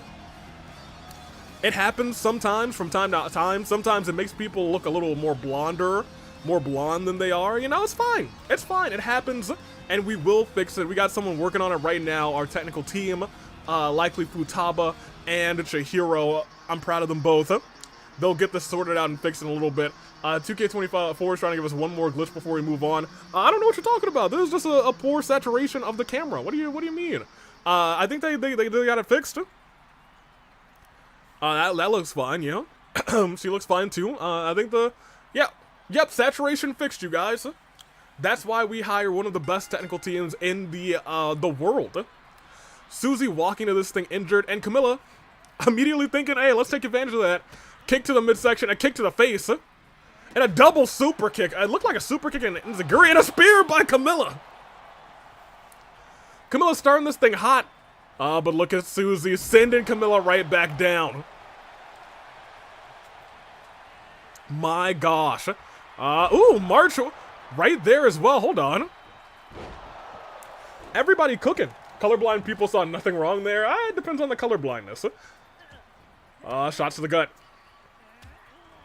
And again, this time they both go after Camilla. I think March may be trying to work with everyone. And that might be her. The cheeks missed. I never thought I'd see the day, but the cheeks missed. One, and just a one count. And again, March this time goes down to the mat. And Camilla, gets reversed Susie. Walked into this thing hurt. She knows she's got an uphill battle. The cheeks also miss again. She aimed too high with the cheeks. But a reversal, double slaps to the ears, double forearms, big. Oh no, ugh. Oh, tried to finish her off, but instead March out of nowhere with a knee. They're fighting right on top of this ladder, and I'll tell you what, that's the last thing you want to see. Pulled back into an uppercut. Shoot uppercut by March 7th, looking to go after Camilla. Camilla, I believe, was out in the semis last time. May have been out in the first rounds. I don't quite remember. But I'll tell you what. She's got two very tough competitors. March, former champion. However, Susie never holding gold before. But I think determined to do it for Noelle, who is out of action potentially indefinitely. After the terrible fall. After the kick in the face by Sakura. We wish her well. And we're seeing a stalling suplex. Oh, which could go right onto the ladder if Susie's not careful, and it does! Disgusting! Into the corner, that was a very unusual sentence, Aviator. Well, look, I said it, and I'll say it again. The wind is in France. So Kuzu can't be blamed for anything. We hope that we get Kuzu back. JFJ is some trash, and Camilla is teeing off, looking to put March 7th away, and now we're seeing most people have a signature. Ugh. I'll tell you who doesn't, Susie, but March might be using hers right now. Up and down. Oh my gosh. Camilla this early might have to burn resiliency after that signature from March. 1, 2, kicked out. 2.9, didn't have to burn it. Kick to the face. The win saying JFJ is the ultimate trash. May be correct. Hold on a minute. Into the ropes, goes under. Runs into the referee. Ref may have just saved Susie. And Susie with a reversal there. Good turnaround reversal. And just holding on to Camilla. Slams her down. Her knee got caught in that ladder. And another spear. It's been a night full of spears. From Gatekeeper. From Skips. Now from Camilla. As March is feeling a little bit of the TLC, now all she's missing is a chair as a table's been brought back into the ring. Okay. I was gonna say she was going for a pinfall there, but it looks like March actually broke it up. And she's going for that bulldog, almost connected on the table, might have been her plan. Did not work out in the end. Oh my gosh. Did you see Camilla's head whip back? At this point in time, she might have to burn resiliency. Doesn't. As we said, Camilla's determined. But I'll tell you what, March is too, and Susie's hungry. She wants a fight. Let me see. Kuzu said, I'm sorry, the wind, Dragon Force Czar talking to the wind in France saying, I thought it was Splendid / J Lamau. Hold on. Oh my gosh, Dragon's Boot. We lost focus for a second. March doesn't have resiliency. She could be out of this one already. 1, 2, and ladies and gentlemen, March survives. Camilla rages up, and a drop kick right to the face, but look who's standing up. It's March. March kicking Camilla, but Camilla stands tall, and Camilla fights her way out of that move as well. She's getting attacked by from all sides, and almost hit the Twist of Fire Emblem Fates, but instead March stops her. Has her in the corner. Going after Susie, doesn't work out. What's she doing over there? Oh, a submission. I was gonna say, what's she doing? What the dragon do? What the dragon tails? Kick to the gut. And a reversal this time as well by Camilla, but turned right back around into March's 7th offense. Hold on a minute. March turning Camilla around, slams her down onto the metal portion of the table, saying, that might be enough. You're hurting a little bit. 1 and 2. Still kicks out. No resiliency. Oh my gosh. Right to the eyeball. She might be out cold. We saw that in the match earlier tonight. 1, 2. March able to get the shoulder up just barely. Just narrowly. Hold on a minute. Again, but this time Camilla just says no. That will not be happening. Susie, who's honestly doing fairly decent in this fight, doesn't burn resiliency there. Oh my gosh. That hit everybody. It hit Camilla, it hit the referee. Jessica's like glitching. Jessica, I'm so sorry you've been put through so much tonight. You know what, it's not my bad, the competitors. Oh my gosh, know that it's no disqualifications, but they need you to win the match. Susie goes to get another weapon. Who's gonna get up first? Reversal. Oh my gosh. Camilla goes face first. And Susie's feeling herself. Oh my gosh, March does hit both of them, but they kind of brush it off. They focus on each other, and now it looks like Susie doesn't know who to attack. Dusts her feet off in March. And goes after Camilla. Camilla dragging Susie.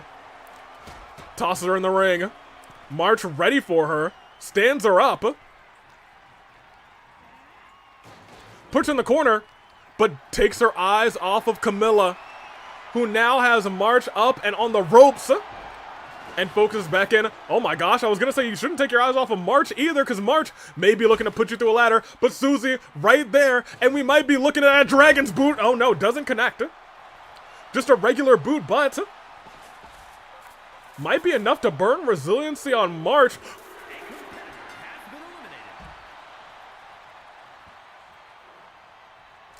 March had too much. Both missing their moves there. It's a battle of dragon blood as a March goes down. Camilla drinking in the adoration from the crowd as a bowing leg drop right on the throat of Susie. Hold on. She's going diving and she gets all of it. Not giving Susie a moment to breathe. This time, Camilla's more determined than ever to become queen. Turn around, big sis slam. And she goes twerking. That's fine, I guess. Camilla, realizing this could be our opportunity, returns the favor from earlier. This time, Susie's head goes colliding into the post. Camilla goes to get a trash can, it looks like. Up to the top rope. What is she doing from up here? Big splash! The distance! The distance! Pi saying it should have been me, goodness gracious. Wild. Susie hasn't moved. Like, we might need to send someone to check on Susie. She's starting to get up to her feet, but man, it took a while. I was gonna say, she's not feeling so good right now. Shots to the head. Susie sending Camilla up the ramp. As this match rolls on. Who will win? Tonight as, oh my gosh. Brutalizing. The winner of this match, I believe, goes on to face, what side of the bracket is this on? Future Me Problem. They'll either go on to face, I think they're actually going on to face, Rinka, but should have the advantage because Rinka is so hurt. I don't know how she was able to win her last match. Camilla saying, get in this ring. But Susie wants no part of it. And so, baits her out. Susie said, let me step out of the road. Let me just take a side step and throws Camilla not into the steps, but does rage up. She has 3 boots ready. 3 boots ready. Oh, but a reversal there. They both have resiliency. I want you guys to kind of realize that. Oh, what is about to go down here? Goodness gracious. And now Camilla, oh my gosh, just drops the steel steps onto Susie. My gosh. Oh, wait a minute. Camilla stalking on the outside, goes to get a kendo stick. They're not looking to end this match, they're just looking to fight. They're looking to cause pain. She broke the kendo stick over the knee of Susie, trying to devastate her, make sure that dragon's boot is not going to cause her to lose this fight. Hold on. Oh my gosh, onto the steps. Oh my gosh.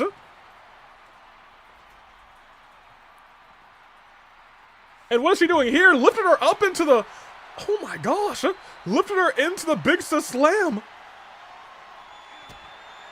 And the twist of Fire Emblem Fates on the outside. Camilla, I know this is taking a lot out of her too. She's barely able, she can't get up to her feet.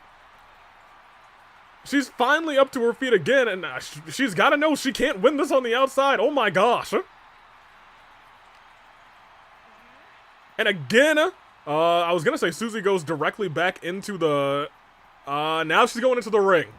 I was gonna say, Camilla, you can stop. Susie, I was gonna say Susie's definitely had enough. Wait a minute. Oh my gosh, Camilla. Camilla said no, good try. As that elbow drop connects right to the heart of Susie, ladies and gentlemen, and just go ahead and burn resiliency because that's all she wrote for that one. My gosh. We talked about Susie. I don't know if she's okay right now. I'm not sure she's okay because the twist of no. Maybe she's just fine because that reversal may have just saved her. Oh, but reversing right back as, oh, she hits a nice boot. But oh my gosh, Camilla just catches her fist. And she's going for what looks like the let her win submission, forcing Susie to stare at the chest. Susie. Now that should have been me. However, shots to the midsection. Susie's got to hit that boot. If she wants to survive, she's got to hit that boot. And she might be going to hit that boot, and she does. Goes into the pinfall. It's still anybody's matchup. Ladies and gentlemen, that's 1. That's 2. I'm sorry? You what?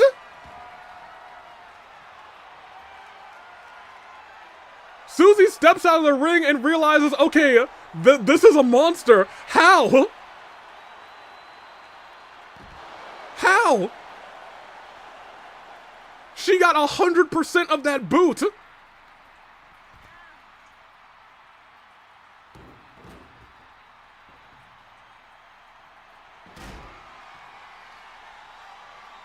That was nasty. That was disgusting.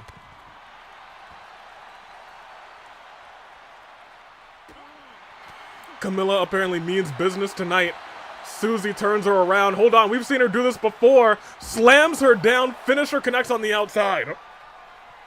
Susie, you gotta get her back into the ring. And I think at this point, Susie's saying, no, I need to hit all that I can outside the ring in hopes that I can sneak one away on her, because what is it gonna take to put Camilla away? My gosh. Tosses Camilla over to the other corner. Susie's just saying, I gotta stay out of here. And at this point, that's the strategy. Trying to hurt Camilla. Try and injure Camilla. And another boot right to the face. Lifts her back up. You gotta throw her like into the post. Do something. Maybe looking to throw her into the ring now. Does. Susie, admittedly, you should just go for the pin right now. That's not the case. A shot to the back. Lifts her up. Oh, no. Headbutt. Susie's lifted up. And what is she thinking here? Onto the knee. And Camilla, oh, she's going, I didn't know where she was going. I thought she was going outside to get more weapons. Goodness gracious. Shot to the midsection. What does she got going on here? Oh, wait. Susie holding on strong. Double stomp. No, sat down on Camilla. And Susie again says, no, I gotta get out of here. No, I gotta get out of here. Lifts her up. German this time. She's got to run into the pin. Oh, but she could have gone for the pin there. But Camilla, a step too fast. And she's going for shots in the corner saying, I got to do something here. Oh, and what she does here might be the end of Camilla goes face first. She's pulling everything out of her wheelhouse. Oh, but a cheeky roll-up saying that might be the end of this fight. 1, 2. Susie's not done. Susie ain't done. Can you believe that Susie's not done? Camilla essentially letting the ladder fall down on Susie. Susie also saying, no, no. It ain't over yet. Ugh. My gosh. Camilla going to get another weapon. Actually puts it down saying, I don't need this to beat you.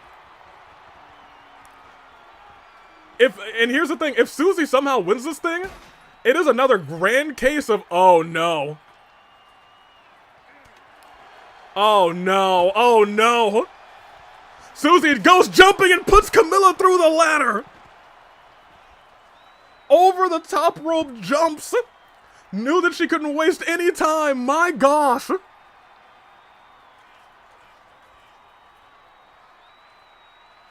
Camilla's starting to realize, okay. She's still got some fight left in her. Susie fighting back. Don't know how she still has it in her after all the torment that she's been through. The cheeks do connect this time. 100% cheeks. Big shots and big hits. Spine buster on the outside. Lifted up.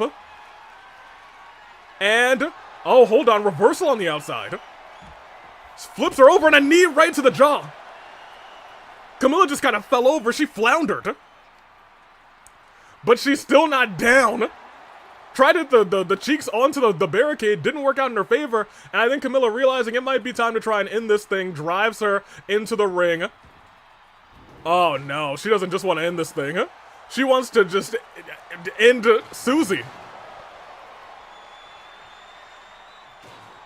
brings the steps into the ring. Oh, but turns her around. Oh, but the reversal of that finisher may prove to be the end of Susie's night. Up and down onto the knee. Susie rolls out. Oh, no, doesn't roll out. Rolls to the corner. Has her up. What is she doing here? That guillotine from the rope. Susie can't breathe. She's essentially,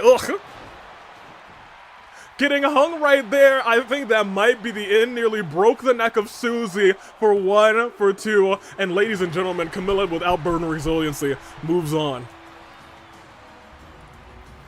Said, I don't need the twist to Fire Emblem fates. I'll just make sure you can't breathe. This was a more dangerous, more brutal, more focused Camilla. Susie put up one heck of a fight. But in the end, Camilla choked her out and let her fall to the ground. What a match. Oh my gosh, I got a point, let's go. Love you, Camilla. Camilla, she did it. I want to say that there was no doubt, but after those things happened on the outside, there was a doubt. And then she did kick out of that finisher from Susie, and I was like, okay, never mind. There's no doubt. How do you beat her? That's gonna be Rinka's problem. I don't know how she's gonna do it. Rinka was already injured. I'm not sure what she's gonna be able to do. That being said, let's go to our semi-main. It is the Battle of the Beef. My gosh. The wind sends you all of its love. We love the cheeks. My gosh. What a fight, you guys. Camilla hits different. Doesn't just hit different, she hits really hard. My gosh. Couldn't be me. The wind says, nah, forget Rinka. Put me in with her next. Maybe in 2K25. Intergender matches are a thing. All of them. So, let's see how broken they are. Alright, well, Caps Lock was on, so I'm not going to fix anything there. It's Q-taro. It's the captain. And it's Ganon. YouTube, that's for you. A big, beefy, meaty brawl. It is Q-taro. It is the captain. And it is Ganon. And we'll put it on for 5 minutes. As this goes on, yeah, intergender matches will exist, meaning I can get my hands on Mew, says Anthony Sub. Yeah, a lot of people want to get their hands on Mew, for real. We'll see how it all goes down. And we'll see how this match goes down as the stars go. Black. Drank some agua.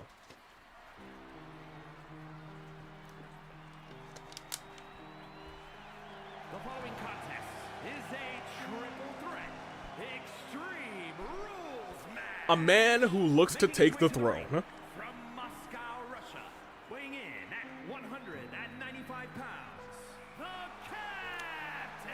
It's the captain. My gut says captain. Big, meaty bros. What'd you say, old man? I said big, meaty bros. You love to see it. We just need to get Q-taro out first for it to be fair. We'll see. Your caps locks broke. Also, he captain. Will the captain be able to win this thing? He is by far the least experienced of the three in the AWE. However, did get the pinfall, I believe, in that 3v3 tag team match where he teamed up with his two opponents tonight. One of them being a Q-taro Burger Berg. And his opponents, first from Kobe, Japan, weighing in at 285 pounds. Mr. Burger Berg. He is that guy, and oh my gosh. Alright, Q-taro, go ahead. Q-taro has never held that chance. Q-taro's never held a championship. My gosh. After all this time, he was like a day one. I think he might be an actual day. I think he might have been on day one of the AWE. I think he might have been like day one. I think he was in the Mitarai Open Challenge. And he's never held a title. Who would have thunk, huh? Here we are. Q-taro looking to do his work and finally get to the top of the mountain. Will he be able to do it, though? That is a real question. A lot of people have doubts saying, hey, he's got his Rumble aura, but we'll see. His first match where Kuzu crashed the first AWE match. You're right. No, not Kuzu. It was Kazuichi. And out comes... well... it's Ganon. Potentially everyone should be afraid. Let me see. That is surprising for such a man. Him not holding one title is indeed surprising. It's true. He's had many opportunities, but always falls short. It's got to be grating. It's got to be grating. But you know what? Sucks to suck. He's got to pick himself up and keep carrying on. Will he carry on tonight? Will he be able to beat Ganondorf? Will he be able to beat the captain? Let's find out. Yeah, Q-taro was a part of the first ever AWE match alongside Mitarai and technically Sojiro. That is true. Q-taro attacked Mitarai before that match, I believe, and then the power went out thanks to Kazuichi. Luckily came back and we were able to finish the night off as this match starts. Ganon is massive. Q-taro is almost equally massive, but a little bit shorter. Honestly, the captain is the smallest one here, but even so, Mans is also built. Runs through Ganon. Oh my gosh, but Q-taro nearly kicks the captain's head off. And together they work together. Big chops onto the captain, trying to restart his heart. His rebel heart as the captain's down. Oh my gosh. With reckless abandon, did you see him just toss him? The smallest one here is Jessica, the ref. Well, you know, Jessica's honestly, look at these behemoths. She's not that small by comparison. Jessica low-key pretty tall as an elbow collides right to the nose of Ganon. Captain now feeling the after effects of being in the match with the Demon King. Q-taro, however, able to power up the big man as the captain lays fist into Q-taro. They're all fighting to be on top in the AWE, to wear a crown for essentially a year. About 11 months as the dropkick connects. King Ryoma officially dethroned. Up, and oh my gosh. Ooh! Thought it was going to be a reverse DDT, but instead, elbow right to the heart of Ganondorf. The captain showing off his athletic ability. Might be a show off, but you know what? As they say, it's not showing off if you can back it up. And a kick right to the small of the spine, but out of nowhere, blindsiding the captain is Q-taro Burgerberg. Caps on wobbly legs. Kick right to the chest. Oh my gosh. Oh, wait a minute.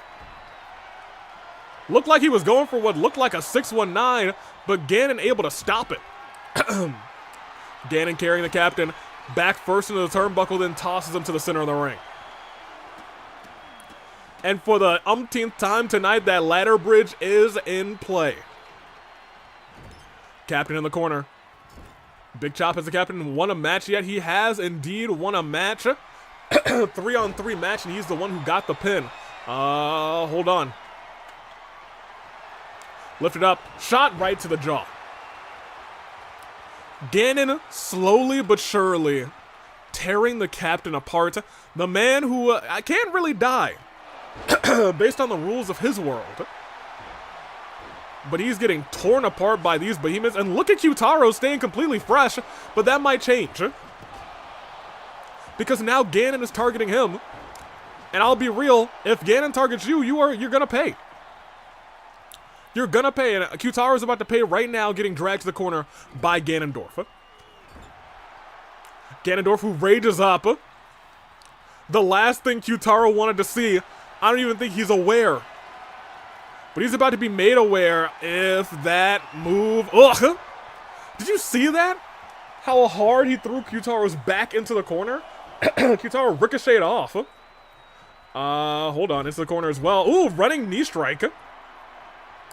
Into a, ooh, bulldog, but instead, Ganon tosses the captain.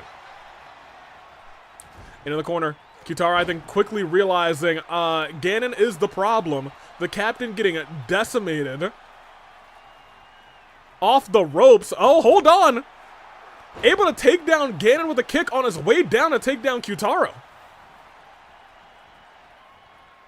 Stomp to the hand. Stomp to the hand again. And one more time. Whip through. And again. Yanking the arms back. Holding the head of Ganon between his thighs. Oh my gosh, did you see it? Just that wicked, like, shoot strike to the back of the captain. Uppercut. Oh my gosh! The collision. The captain's busted open. I didn't even know the man could bleed. Sent through, captain the only one on his feet. But it's an uphill battle against these two giants. You could... Why is there a ladder up over here? Who's doing this? Nobody's gonna climb that ladder. Why would they do that?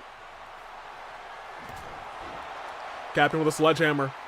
Hoping that's enough to put away Ganon. Pushes him down, saying, hold on, maybe let's take a little inventory of what's going on here. Just a one. Lifted right back up and... Oh, turned around, and ladies and gentlemen, up and down goes the captain. And may have just been saved from the burger bomb. My gosh. One, smacking Q-taro in the face 2 times, able to kick out. What is the captain doing? They work together, shot to the jaw. Oh, but a neck breaker. And now, Q-taro saying, now it's my time. Now it's time for the burger bomb as he's up and burger bomb he's planted. That's 1, that's 2, and that's the captain using resiliency. The burger bomb, oh no. Calamity Ganon. Q-taro walks into Calamity Ganon, able to kick out. Didn't have resiliency, that was 2.8. And the captain, I was gonna say, that shot has taken out multiple people tonight. A sledgehammer right to the face has taken out multiple people tonight. Big splash misses. Q-taro rolls out of the way. The captain groggy on the outside after that burger bomb. What is the captain gonna do here? Pardon me. As Q-taro drops Ganon. Oh my gosh, and the trash can. Incredible aim by the captain, but the captain might be going down. No, able to land on his feet. The captain is the most agile of these 3 after that swinging reverse DDT. But now we're seeing a stalling suplex. All the blood rushing to the captain's open wound. He was groggy before, but he might be out cold now. And these stomps from Ganon right to the throat. But look at this, hold on. Wicked clothesline by Q-taro saying, alright, I gotta get this man to burn resiliency. But, ugh! Right to the jaw. Oh my gosh, big kick by the captain. Goes back after Q-taro. The burger bomb master. Big hits. Into the corner. Sending Q-taro down. Captain using that trash can. Dropped. I don't know how that busted Q-taro open. It didn't hit his face. But I digress. Big shot to the back. And ladies and gentlemen, it may be the beginning of the end because the captain is down. Captain has been crunched. And it's Q-taro Burgerberg versus Ganondorf. And Q-taro looks to pick up the big victory. He's got a Burger Bomb in on lock, and Ganon is down for it. Ladies and gentlemen, that's one. That's two. Ganon kicks out without resiliency. Oh no. Oh no. Cherry having a conniption. As ghosts probably do. And Ganondorf looking to take down Q-taro, saying, I'm the biggest one here, and I'm looking to become king. Ugh. And again, a shot. And the power of Ganon is just overwhelming. Oh, no. Q-taro, you gotta get out of there, man. You gotta get out of there. Oh, no. He's got him up again. Q-taro, you gotta get out of there, man! Oh my gosh!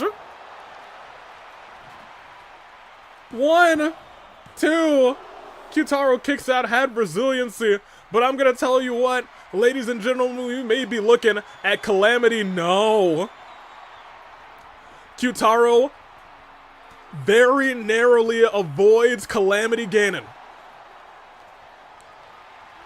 Has him tossed. Tried to hit an uppercut, didn't work.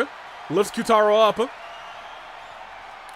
Slams him into the corner and drops him center of the ring.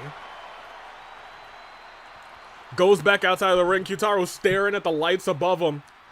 Likely seeing stars, but gets himself a weapon. No, just rolls out of the ring. The ring ropes caught him a little bit.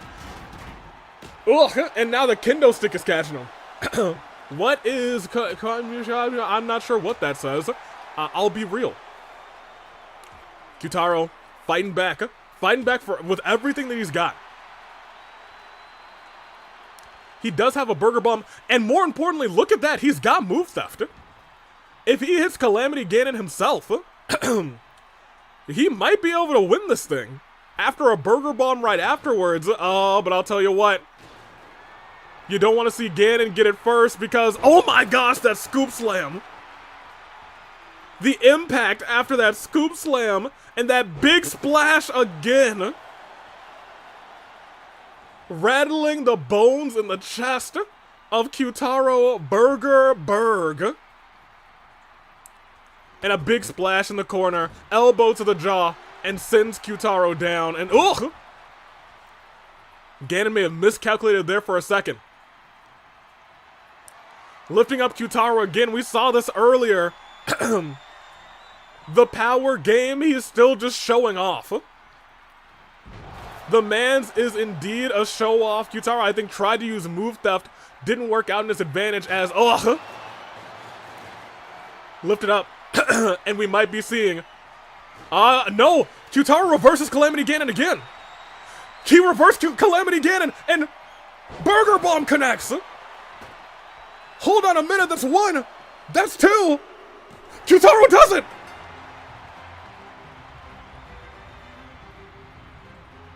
Here is your winner, Q-taro.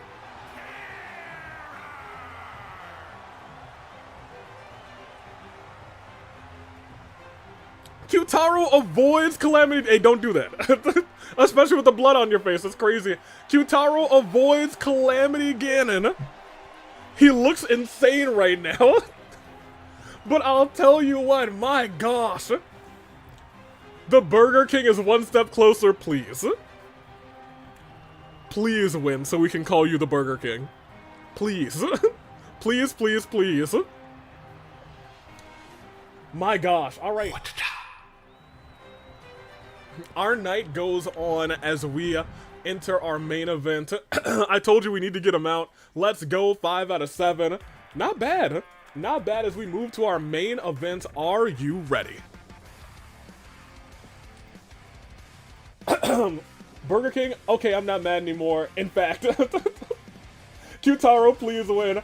After one word, one nickname. Wait, the Burger King? That kind of cooks. Everyone is now on Q-taro's side. Yukiko is in action. Who she faces off against, who knows? I know Chie has a lot of friends, though. And a lot of them not happy. Q-taro did win. Good for him. A lot of them not happy about Yukiko essentially sicking her team on Chie. That being said, they said that was a one-time thing. Yukiko in action. Yukiko. So who's Yukiko going toe-to-toe with tonight? 5 minutes on the YouTube side. I'm sorry, 5 minutes on the Twitch side. Forever on the YouTube. YouTube, y'all are like, hey, we love ourselves some stuff. Hold on. As the stars go, some mystery. Let's see it all play out. As tonight, it is Yukiko.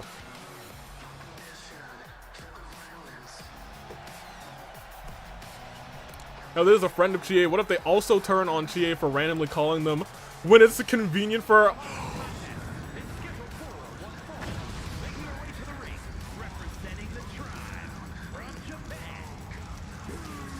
Bro.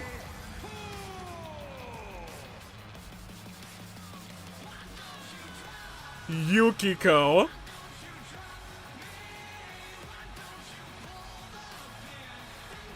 That's Chie's jacket. That's Chie's jacket. That seems unnecessary. I believe so too. This is just not okay. That's low. I hard agree. Why would she do such a thing? And yet there's so much fire. Unnecessary. At least she didn't bring the rest of the tribe with her. It does seem like it's... What?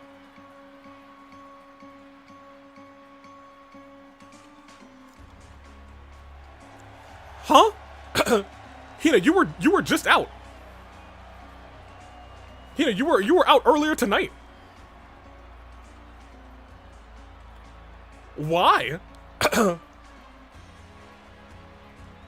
Yeah, I was gonna say, why Hina? Yeah, she already fought. Why is she going back?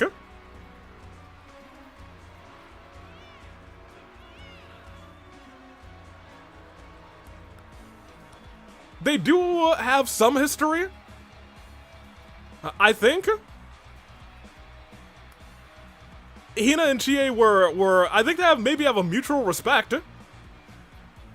Unless it's the imposter, it's a possibility, but they do have a mutual respect. Hold on. They went on a great 1v1 and Susie attacked the both of them afterwards. They competed as a team. We're going to compete as a team again. But there was some attack on Chie. So maybe there's just a mutual respect thing here, but something does feel a little bit off.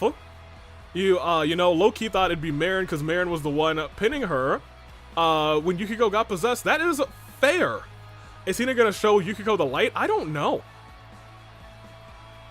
I don't know. I'm as shocked as you guys that Hina's out here. Like, I kind of understand they have some semblance of respect, but like Hina just fought. Why would she go back? It sure looks like Hina. She's spinning around like Hina. She's repaired like Hina. I don't know. But I guess tonight is the night. Is Hina gonna show Yuki the light? Maybe. It is 1v1 Hina versus Yukiko, apparently. And this match is about to... Hey, Hina, stop making out with a turnbuckle, girl. What are you doing? What you doing? You know how many bodies have been on that turnbuckle? You know how much sweat is on those turnbuckles, Hina? Nasty. That's germs. That's germs, baby.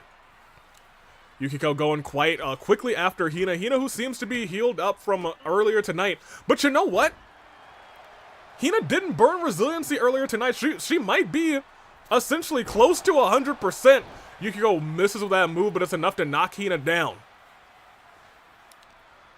These two don't really have history. As far as I know. Like, Chie and Yukiko, I'm sorry, Chie and Yukiko very clearly. Chie and Hina, I guess a little bit, choking out Yukiko. Hold on a minute. Pulling the legs back. Good point, Aviator. Hina is not as worn down as we would expect. And I think that may be a testament to her getting rolled up earlier. And maybe this is a little bit of aggression from earlier tonight. Maybe it's not liking what they did to Chie earlier in the month. There's a lot. There's a lot to unpack here. And I guess we can try and unpack it. Yukiko lands that one deep this time. Yukiko in there with a former two-time AWE champion, one. But don't talk down about Yukiko. She's a former tag team champion in her own right. Essentially took a whole year off. And we know what that year did to her. I think it did, I don't even want to say it took her down a dark path, but it led her to turn on her best friend, or I suppose former best friend, Hina. Hina looking to take Yukiko down, saying welcome back to action, but Yukiko, a step faster, rolls out of the way of that senton. And tosses Hina into the steps.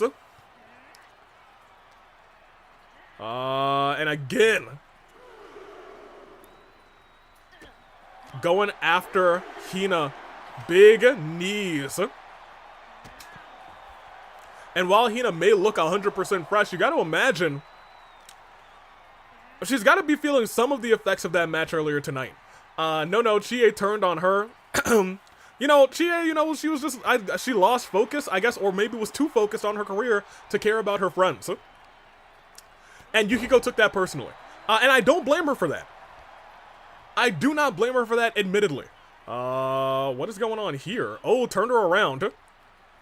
Has her up in the skies. Ugh! Face first on to the mat. And she's already setting Hina up. But Hina with the reversal. You gotta be wary about Hina. She is still one of the best. Even though she got rolled up tonight, we know that she could have kept going. Franny goes on after that pop-up punch. Kick by Yukiko. And a stomp to the back of the... Not even a stomp, use the leg drop. For the one you came up with for a whole year, that's fair. They came up together, and instead, Chie said, I'm in the limelight. Apparently you stay down as that crossbody connects. Gets all of it as Yukiko stands back up and gets hit. Sister Abigail locked in. And ladies and gentlemen, that is not even resiliency is built up. She had to kick out of that with everything that she had.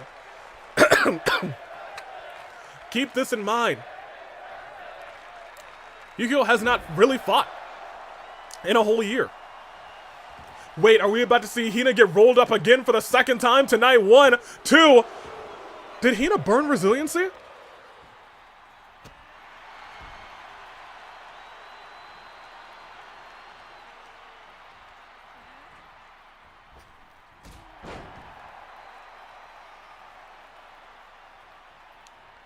No shot.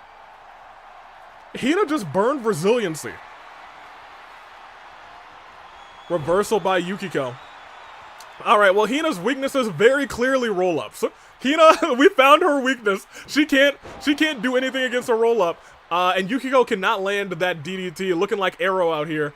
Oh, no. Oh, gosh. Oh! Snapped the neck of Yukiko. Goodness gracious. And goes under. Goes under again. Crossbody diving right through Yukiko. And I want you to pay attention. Pay close attention because Yukiko is in danger.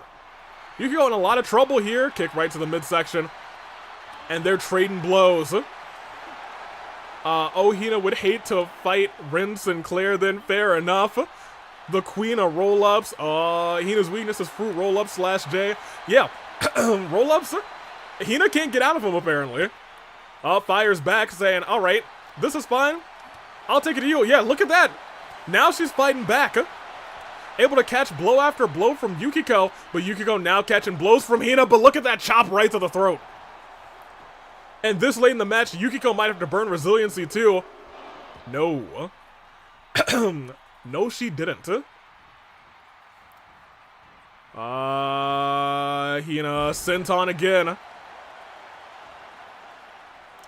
Lifted up. And looking for that let her win submission. Yukiko may have to burn resiliency here. No, it doesn't look like it. Yukiko holding on. But Hina letting go. Yukiko kips up. And it kips up into the Sister Abigail, ladies and gentlemen. That's all she wrote for Yukiko. 1, 2. And that is resiliency, ladies and gentlemen. Hina's still in here. Goes to the corner and says, I think it's about time to end this one. Yukiko just came back.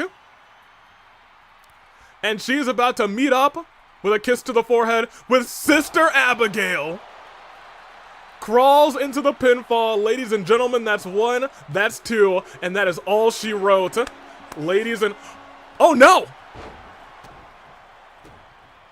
That's the Flame Tribe. Hina won this thing fair and square. No! Hold on a minute.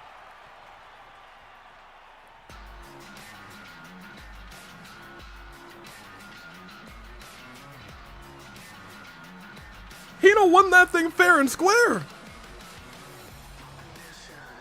Instead of like a handshake, apparently she just gets jumped too.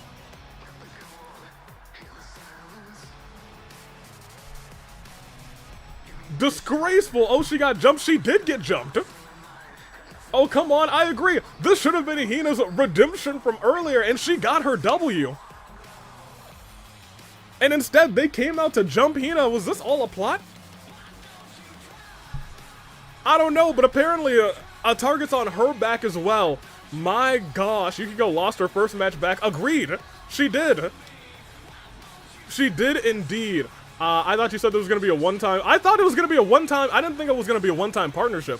I thought the one-time thing was this attack. But apparently they're still attacking people. So now I'm going to have to do something about it.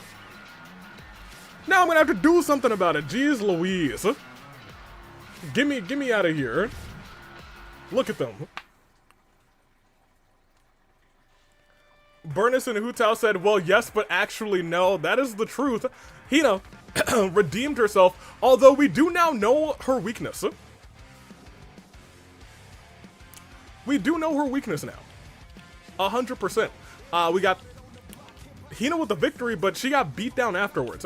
Q-taro moving on to be potentially become the Burger King. I can speak. Camilla outlast and conquers March and Susie. Dr. Robotnik proves that he is the guy. Will we see the King Eggman? Pi survives Alhaitham. Arven survives the Uncle Taker. That's the big news tonight. Clover survives Panette, and Marin is simply unhappy about it. Those two hate each other apparently.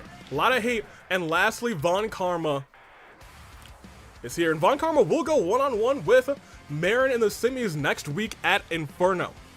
My gosh, hate to say it, Yukiko was the weak link of Inaba confirmed. Uh-oh. My goodness, Chie has done wrong, but I don't believe Yukiko is any better after this. I agree. I completely agree. Before was justified. Clearly, this wasn't justified. Oh. Susie's injury has been aggravated during her match. She's still ready to fight through it. Medical staff are concerned. Well, don't worry, Susie's gonna be out of action for a little bit. Don't let this distract you, y'all, from the fact that she is still in the wrong. Fair enough. Can we take the Rumble one away from Burnus and give it to the runner-up? No, we can't. She won the Rumble. Gatekeeper suffered a minor injury, and Pi picked up the win and his confidence against Alhaitham, which sure happened. I don't know if we need a more confident Pi, to be honest. However, that's all she wrote for this live edition of Rebellion. Yukiko came out, and she came out in Chie's attire, and she still got bopped because you don't step at Hina. However, well, Hina still won. Hina wasn't distracted by anything. You said, you want someone to fight? I'll fight for Chie, and apparently, there's a lot of respect between those two, y'all. She ditched her best friend for a full year, then randomly called her because she needed a tag team partner. I'd crash out too. She didn't even call her. Chie just saw Yukiko backstage and said, hey, I see you're here. It's Racket of Psalm. How about we go out there like good times? Which is wild. Never called her. Never, not once. 2K said, Yukiko, you're still taking an L. You hate to see it. Or you love to see it. Because, you know, after earlier tonight needed that. After getting rolled up and burning resiliency, also needed that. But you know what? There it is. What? Yeah, no, she never called her. Yukiko came back for the Flame Tribe. Okay, nah, anything Yukiko does is valid after that, because what? Yeah, Chie, maybe not the best friend in the world. Maybe not the best friend in the world. Apparently not. That being said, I'm not even sure if Chie is going to be cleared by Valentine's violence after the insane attack that she received from the Flame Tribe. But we'll see. Let's see what Inferno would be. Chie! Chie? She's bandaged up, and she looks like she's ready for a fight. Hold on a minute. Chie?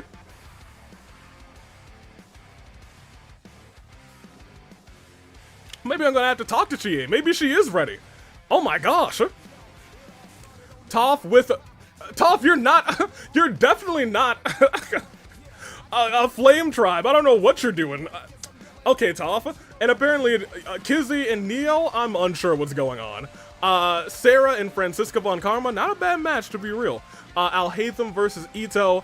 Silver and Malus versus Wario and Waluigi, who are hurting bad. Aegis and Hina? Okay.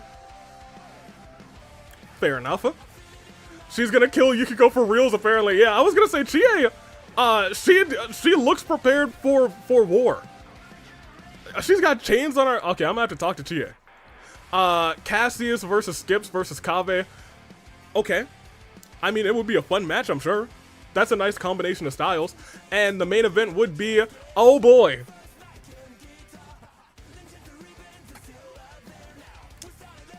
Well.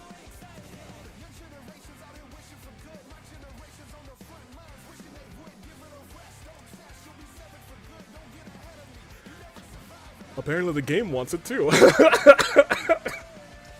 Apparently the game wants it too, apparently. Alright, well...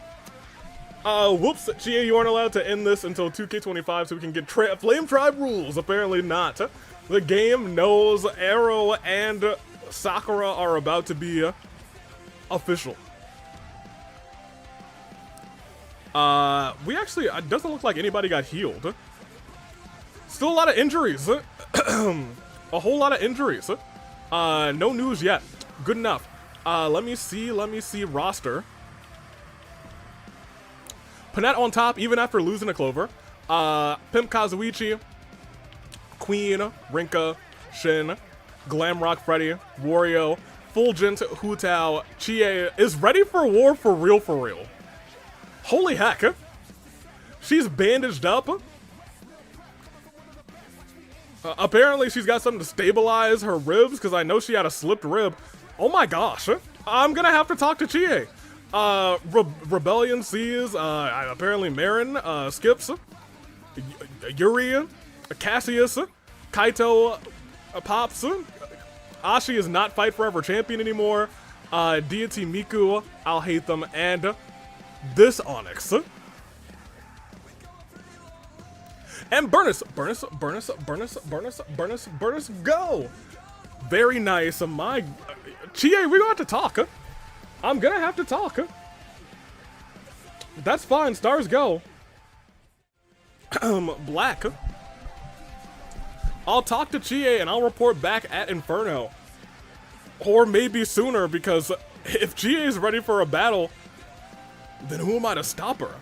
Pop's in the top 20, but not me, okay. Fair enough. Well, you know, Pop's got a nice little count out. He's been counting out, but he's still been winning. Although you did beat Pops. Let's see. Chie stole Marin's pose. My goodness, I have no idea in heaven why Neo is in Kizzy's corner. I have no idea. Well, I'll tell you what. That was the game doing the game. It was cooking itself. However, indeed, that's me. Ladies and gentlemen, that is our show. I'm going to eat something because I am hungry. But we'll be back with Inferno next Friday. There's no Rebellion this Sunday because this was your Rebellion. And we were live and we saw some things go down. Marin goes one-on-one next week with Von Karma. Camilla goes one-on-one with Rinka in our semis. And it will be a fantastic time. Of course, our men's semis are going there as well, so get excited for those. We saw Q-taro of the Burger Bomb, maybe potentially the Burger King, pick up a victory tonight. We saw Uncle Iroh, the Uncle Taker get defeated by Arven. Keep that in mind. And of course, we saw, what did I just say? Arven, check.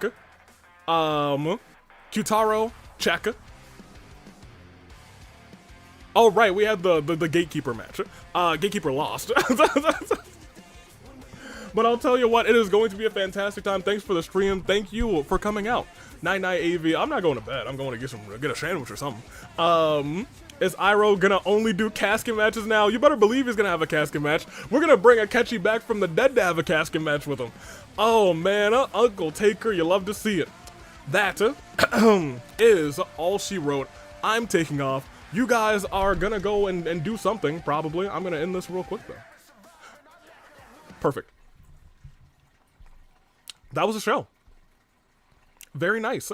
The Valentine's Violence is in a little bit of time. We will have a... You know, maybe we'll just announce that. At Valentine's Violence, we will have... Last year we had a lover's quarrel with the lesbians. This time... Where are we? This time we'll be having a battle of the Yaoi. The winner, #1 contender for the tag team titles. And I can officially announce Yaoi Wowie and Pai and Mondo will be in that match. Who else will be there? You'll find out over the course of the next week. But until then, I'm taking off. It's a battle of the Yaoi. And it's going to be at Valentine's Violence, so get excited for it. Until then, I'm taking off. And I'm totally ready to take off.